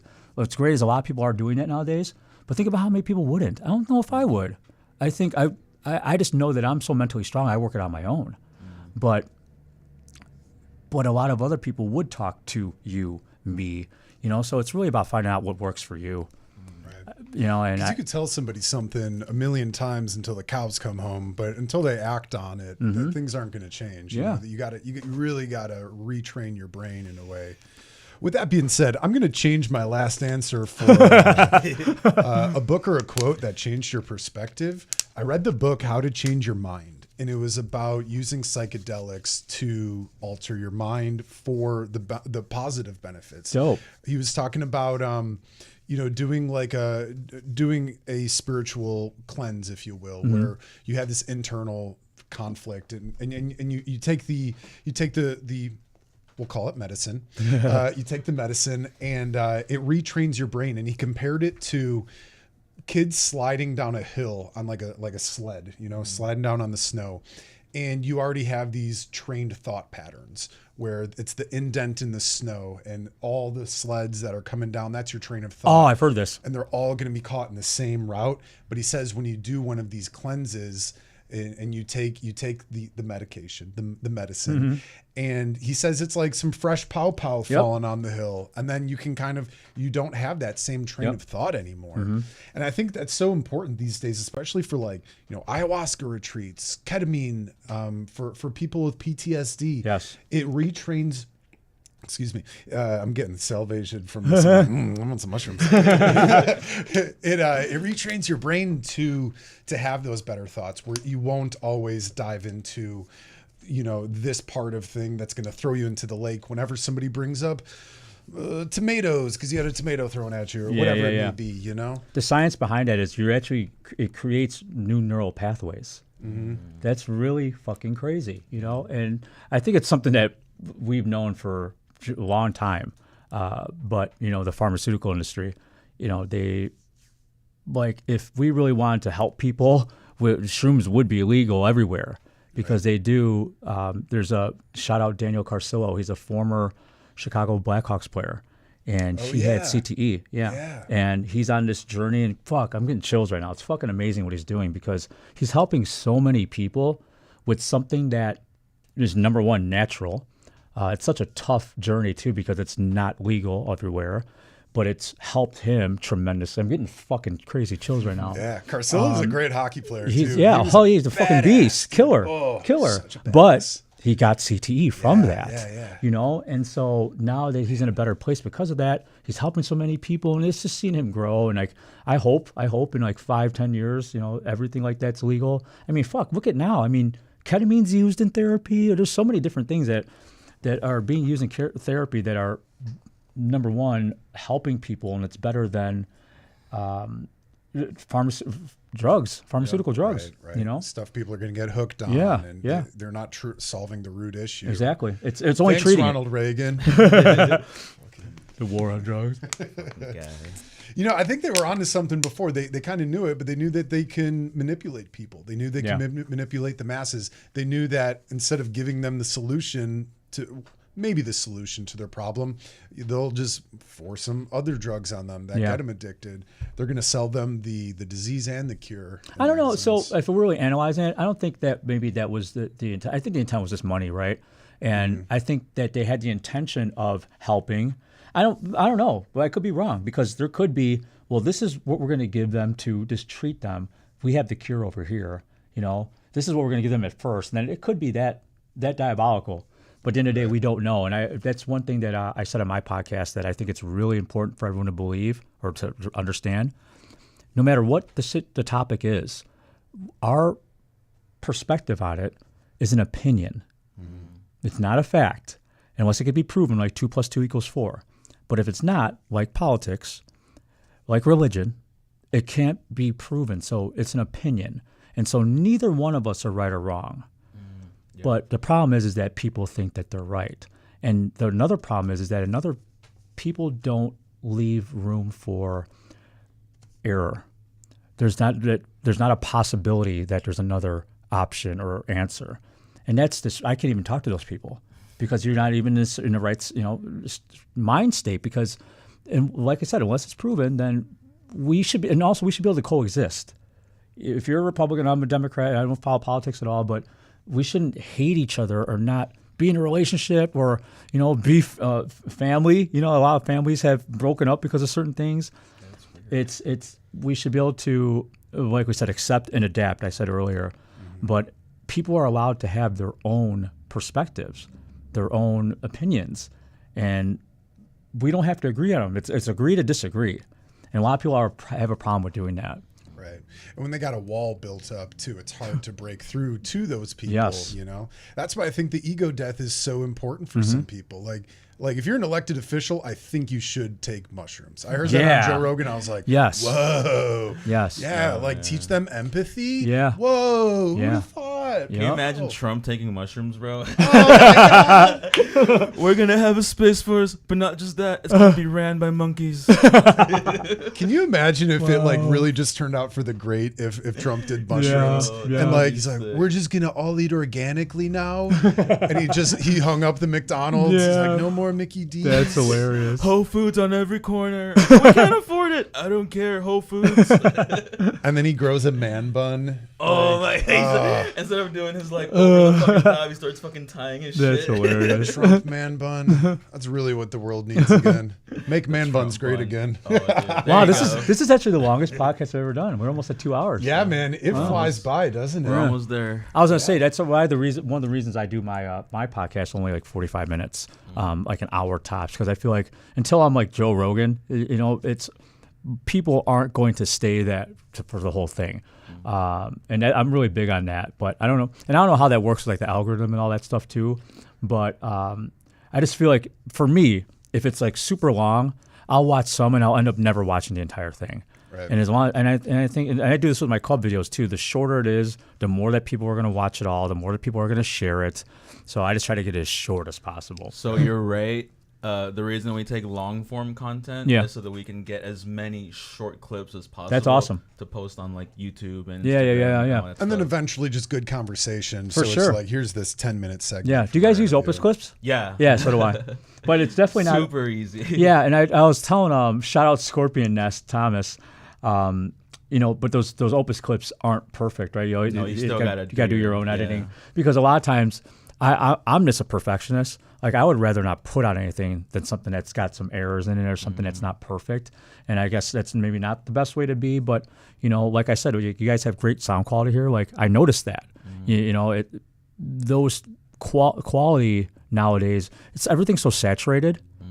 How do you set yourself apart? You could set yourself apart by your uniqueness, right? But at the end of the day, you could also set yourself apart by being polished, being perfect, being, look perfect, sound perfect, because not everyone else is perfect. Not everyone else is really high quality.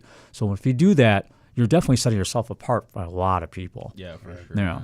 And always growing, like we were saying earlier, and we're still till today growing. It's funny because every time we come in here, we have different amounts of people coming in. Yeah. We have different people doing. Yeah, that's different- awesome. The stage, different man. things, Fuck. right? So you got to adapt, Yeah. But it takes time. It takes practice. Yeah. It's repetition. For it's sure. Repetition. I'm only 5-6 episodes in. So how many guys have you done?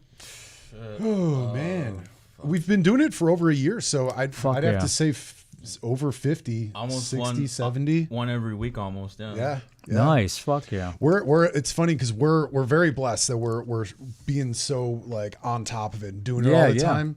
But it's it's to that point where we're like, oh man, we don't even have enough time to like edit through everything. It's so tough, let's, man. Because we're already looking to the next show then Yes. at that point. So it's a curse and a blessing, but it's kind of cool. We had a friend on. Mr. Stone was on, and Chris Stone, and he said you're not always going to find out.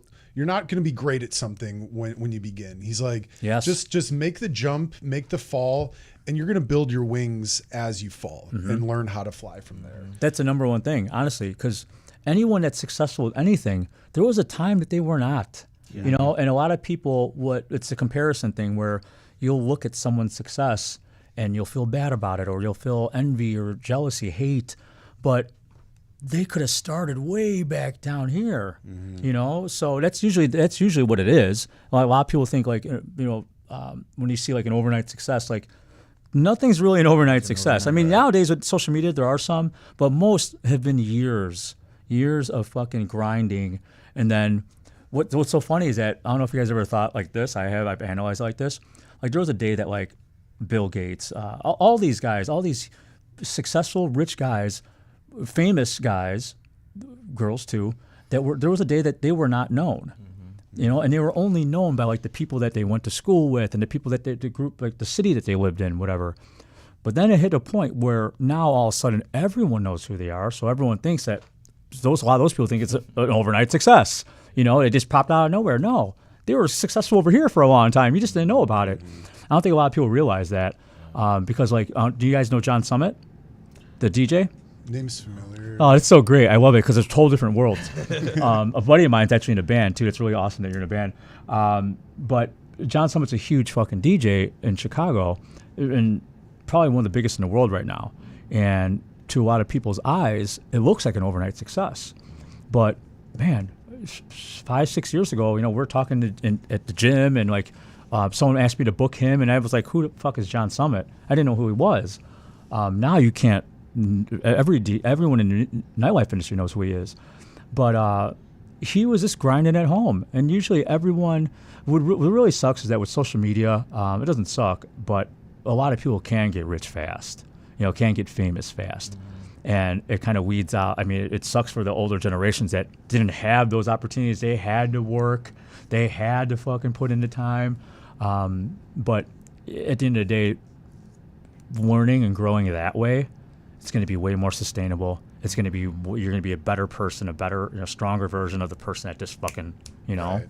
You see them weed out real quick then too, because it's someone compared it to me as like a pyramid. At the base of it, you'll have people at the corners of the pyramid who they'll jump up real quick, but then they'll fall out. But it's the people who are like in the middle who really went through it. Yeah. They'll last a lot longer because they've been in the game for the long experience. For sure. They have the wisdom to go beyond and above and beyond, because like you were saying with the YouTube comments, it's like somebody who's very fragile might read something and be like, oh, I don't want to upset everyone. I'm never going to do this again. Yeah. And it'll weed it out. But when you have so much experience and all that knowledge behind it, man, you'll last a lot longer. And falling flat on your face and saying, oh, I did that, but it was such a learning experience. It's great. We had our buddy Jerry Gonzalez on the show, and he was talking about one of the most wholesome things you can do is just go back and rewatch some of your old stuff. Yeah. And it's the best. It's so cringe, but if you're not cringing at it, you're not growing. You're growing, right? Like when we first started doing the podcast, we were like, let's have some whiskey before. Let's fucking make this a party, man. And then we rewatch it, and I'm like, oh my God, I can't believe I did that. I can't believe I said that. Like, I sound like that. That's Why am hilarious. I saying and so much? Ugh. I hate that. That's one thing I'm trying to get better at. that. Yeah. Ums and uhs.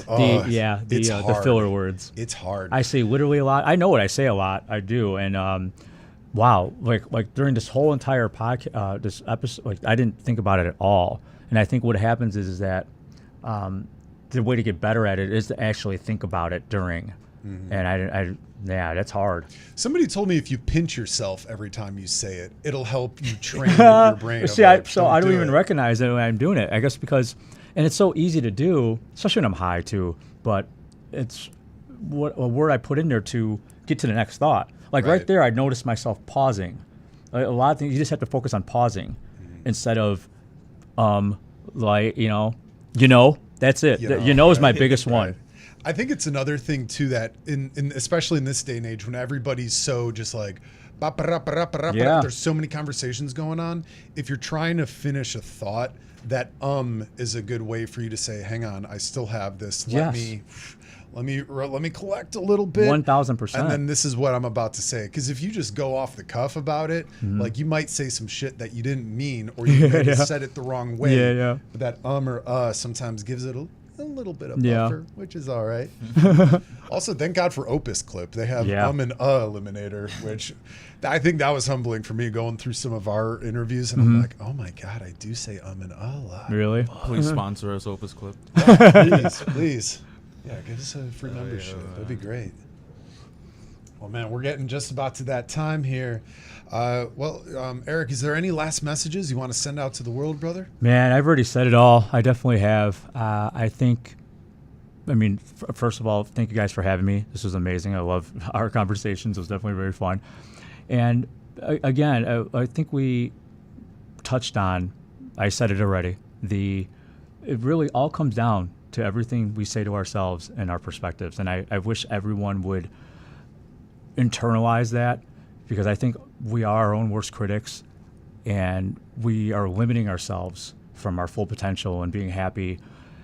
And to the ones that are not in that place, that's amazing, because you got to the next level. And I want everyone to get there, because it's a beautiful thing. Like, life is fucking beautiful. I'm so grateful for every minute. And I wasn't always, and it took work and it took me time to get there. But once you get there, every moment's great, even the bad ones, because you get over them. Yeah, it's all learning experience, right?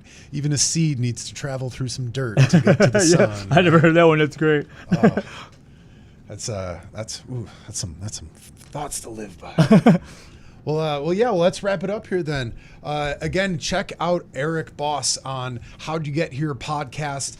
Check out any of his social media accounts. We have all of the links down in the description below. Give him a like, give him a follow, tell him Hawk Win sent you. Go check out some parties. This dude's doing killer parties all throughout the city of Chicago all the time. Check him out. Again, follow him on social media. Get the invite to those parties, man. They're going to be a lot of fun. And he was mentioning earlier, I know sometimes it's harder in the summertime because everyone's out and about. Go support your local DJs this summer, folks. Get into the club. Go have some fun. Be nice to your bouncer, please, as always. And tip your bartender. Tip your bartender. Tip the busboy. Tip the wait staff. Tip the foxes. Tip the foxes. Give the foxes some love, you know? No, I'll give them I'm kidding. Hey now, down, boy, down. You foxhound. Well, guys, we're going to wrap it up. But before we do, at the end of every show, we always like to send you guys with a little message. And I'm going to take this one because I think Eric said it best, is everyone has that voice in their head. Make that voice a badass with a heart of gold. Be kind to yourself. Positive affirmations. Yeah, sometimes things in life might fucking suck. Things are always going to suck in life, but it's the way that you take it. It's the voice in your head, and that's your filter to the world. That's the filter to your soul, and that's the filter of what's going to come out when you're most vulnerable. So be kind. Be kind mostly to yourself. Do some self-love, folks. Yes, sir. Yes, sir. Yeah. 100%. Anything else we want to promote by the end of the show? Oh man, I think we have some stuff in the works that we'll probably promote a little bit later. But yes, sir. Than that, I think we're good, man. We got some works on a comedy show for all you funny folks out there. Awesome. So stay in tune. Also, if you guys are interested, again, check out any of our other episodes at Hawk Wins Radio Picture Show. We're on YouTube, we're on Facebook, we're on Instagram. Check out some of our other shows. If you like today's show, if you like any of our other shows, please hit like, please hit subscribe. It means the world to us. But thank you guys again for tuning in. Love, peace, and chicken grease. Y'all be good, all right? Oh, yeah. Thanks, guys. See you guys next week. Thank you again, Eric. Peace.